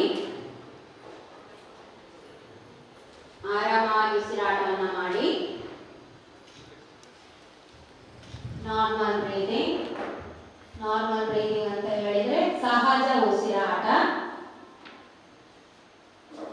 ಉಸಿರನ್ನ ಒಳಗೆ ತೆಗೆದುಕೊಳ್ತಾ ಇದ್ದೀರಿ, ಹಾಗೆ ಉಸಿರನ್ನ ಹೊರಗೆ ಬಿಡ್ತಾ ಇದ್ದೀರಿ. ಯಾವ ರೀತಿ ಕುತ್ಕೊಳ್ಳಿಕ್ಕೆ ಕಷ್ಟ ಆದ್ರೆ ಆರಾಮವಾಗಿ ಕುತ್ಕೊಳ್ಳಿ. ನಾನು ಮೊದಲೇ ಹೇಳಿದ ಹಾಗೆ ಹೀಗೆ ಕುತ್ಕೊಳ್ಬೇಕಂತ ಏನು ಕಂಪಲ್ಸರಿ ಇಲ್ಲ. ನಮ್ಮ ಸೌಮ್ಯ ಮೇಡಮ್ ಹೇಳಿದ ಹಾಗೆ ಸ್ಥಿರಂ ಸುಖಂ ಆಸನಂ. ನೀವು ಯಾವ ಪೋಸ್ಟರ್ ಅಲ್ಲಿ ಆರಾಮವಾಗಿ ಸ್ಥಿರತೆಯಿಂದ ಸ್ಟೇಬಲ್ ಆಗಿರ್ತೀರಾ ಆ ಪೋಸ್ಟರ್ ಅನ್ನು ಆಸನ ಅಂತ ಹೇಳ್ತೇವೆ. ನಿಮಗೆ ವಜ್ರಾಸನದಲ್ಲಿ ಕುತ್ಕೊಳ್ಳಿಕ್ಕೆ ಕಷ್ಟ ಆಗುವುದಂತಾದ್ರೆ ಅದನ್ನು ಆಸನ ಅಂತ ಹೇಳಿ ಆಗುದಿಲ್ಲ. ಹಾಗಾಗಿ ಆರಾಮದಲ್ಲಿ ಕೂತ್ಕೊಳ್ಳಿ ಅಂತ ನಾನು ಹೇಳಿದ್ದೀನಿ. ಓಕೆ, ಈಗ ನಾವು ಓಂಕಾರದಿಂದ ನಮ್ಮ ಅಭ್ಯಾಸವನ್ನ ಶುರು ಮಾಡುವ. ಓಂಕಾರ ಹೇಳುದು ಹೇಗೆ ಅಂತ ಹೇಳಿದ್ರೆ ದೀರ್ಘವಾಗಿ ಉಸಿರನ್ನ ತಗೊಳ್ಬೇಕು. ಉಸಿರನ್ನ ಹೊರಕ್ಕೆ ಬಿಡ್ತಾ ಓಂ ಅಂತ ಹೇಳಬೇಕು. ಓಕೆ, ದೀರ್ಘವಾಗಿ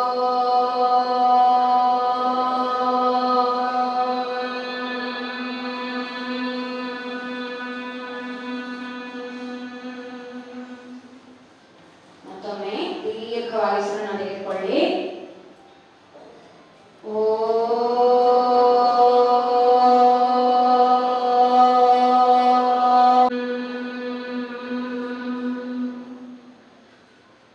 ಇನ್ನೊಮ್ಮೆ ದೀರ್ಘವಾಗಿ ಉಸಿರನ್ನ ಒಳಗೆ ತೆಗೆದುಕೊಳ್ಳಿ.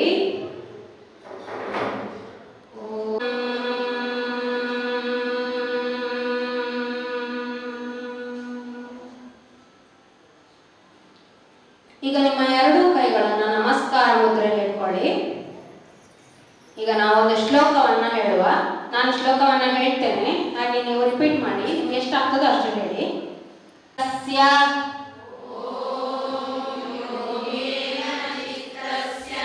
ಪದೇನ ವಾಚಾಂ ಮಲಂ ಶರೀರಸ್ಯ ಚ ವೈದ್ಯಕೇನ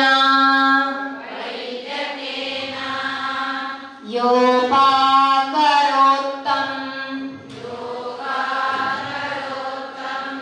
ಪ್ರವರಂ ಮುನೀನಾಂ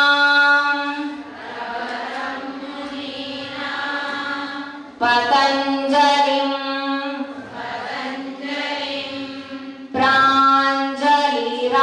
ಪ್ರಾಂಜಲಿರಾನತೋಸ್ಮಿ.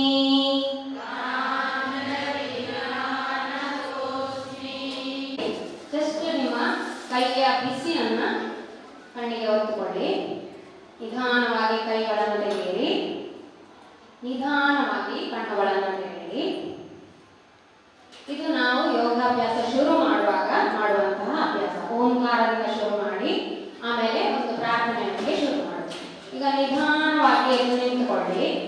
ನಾವು ನಿಂತುಕೊಂಡು ಮಾಡುವ ವ್ಯಾಯಾಮದಲ್ಲಿ ಏನ್ ಮಾಡ್ತೇವೆ ಅಂತ ಹೇಳಿದ್ರೆ ಪ್ರತಿಯೊಂದು ಜಾಯಿಂಟಿಗೆ ಸ್ನಾಯುಗಳಿಗೆ ನಾವು ಇದನ್ನ ಕೊಡ್ತೇವೆ, ಮೂವ್ಮೆಂಟ್ ಅನ್ನ ಕೊಡ್ತಾ ಇರ್ತೇವೆ, ಚಟುವಟಿಕೆಯನ್ನ ಕೊಡುವಂಥದ್ದು. ಈಗ ಕತ್ತಿನ ಚಲನೆ, ಕೈಯ ಮೊಣಗಂಟಿನ ಚಲನೆ, ಹಾಗೆ ಕಾಲಿನ ಮೊಣಗಂಟಿನ ಚಲನೆ, ಎಲ್ಲದಕ್ಕೂ ಚಲನೆ ಕೊಡುವುದು ಆಯ್ತಾ. ಅಂದ್ರೆ ನೀವು ಆಸನವನ್ನ ಪ್ರಾಕ್ಟೀಸ್ ಮಾಡುವಾಗ ಡೈರೆಕ್ಟ್ ಆಗಿ ನೀವು ಆಸನವನ್ನು ಮಾಡಲಿಕ್ಕೆ ನಿಮಗೆ ಕಷ್ಟ ಆಗ್ಬೋದು. ಯಾಕೆಂತ ಹೇಳಿದ್ರೆ ನೀವು ಅಂತಹ ಒಂದು ದೇಹ ವಿನ್ಯಾಸವನ್ನ ಅಭ್ಯಾಸ ಮಾಡಿರುವುದಿಲ್ಲ. ಹಾಗಾಗಿ ಒಂದು ಪ್ರಿಪರೇಷನ್ ಮಾಡೋ ತಯಾರಿ, ಪೂರ್ವ ತಯಾರಿಯ ಹಾಗೆ ನಾವು ಈ ವ್ಯಾಯಾಮವನ್ನ ಮಾಡ್ತೇವೆ ಆಯ್ತಾ. ಈಗ ಮೊದಲಿಗೆ ಕತ್ತಿನ ಚಲನೆ ಅವರು ಹೇಗೆ ಮಾಡ್ತಾರೆ ಅದನ್ನು ನೋಡಿಕೊಂಡು ಪ್ರಾಕ್ಟೀಸ್ ಮಾಡಿ. ಕತ್ತನ್ನ ಮುಂದಕ್ಕೆ ಮತ್ತು ಹಿಂದಕ್ಕೆ ಚಲಿಸುವುದು, ಮೇಲಕ್ಕೆ ಕೆಳಕ್ಕೆ, ಮೇಲಕ್ಕೆ ಕೆಳಕ್ಕೆ, ಮೇಲಕ್ಕೆ ಕೆಳಕ್ಕೆ. ಈಗ ಮುಂದಿನ ಚಲನೆ, ಕತ್ತನ್ನ ಎಡಕ್ಕೆ ಮತ್ತು ಬಲಕ್ಕೆ ತಿರುಗಿಸುವುದು. ಎಡಕ್ಕೆ ಬಲಕ್ಕೆ, ಎಡಕ್ಕೆ ಬಲಕ್ಕೆ, ಎಡಕ್ಕೆ ಬಲಕ್ಕೆ. ಎಡಕ್ಕೆ ಬಲಕ್ಕೆ, ಎಡಕ್ಕೆ ಬಾಗಿಸಿ ಬಲಕ್ಕೆ.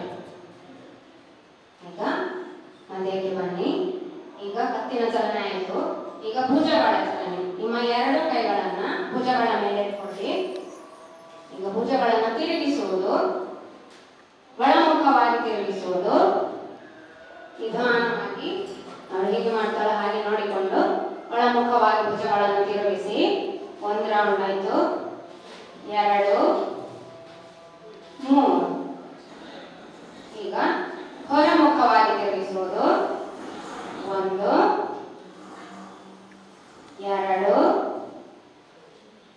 3ನೇ ಬಾರಿ. ಈಗ ಕೈಗಳನ್ನು ಬಿಡಿ.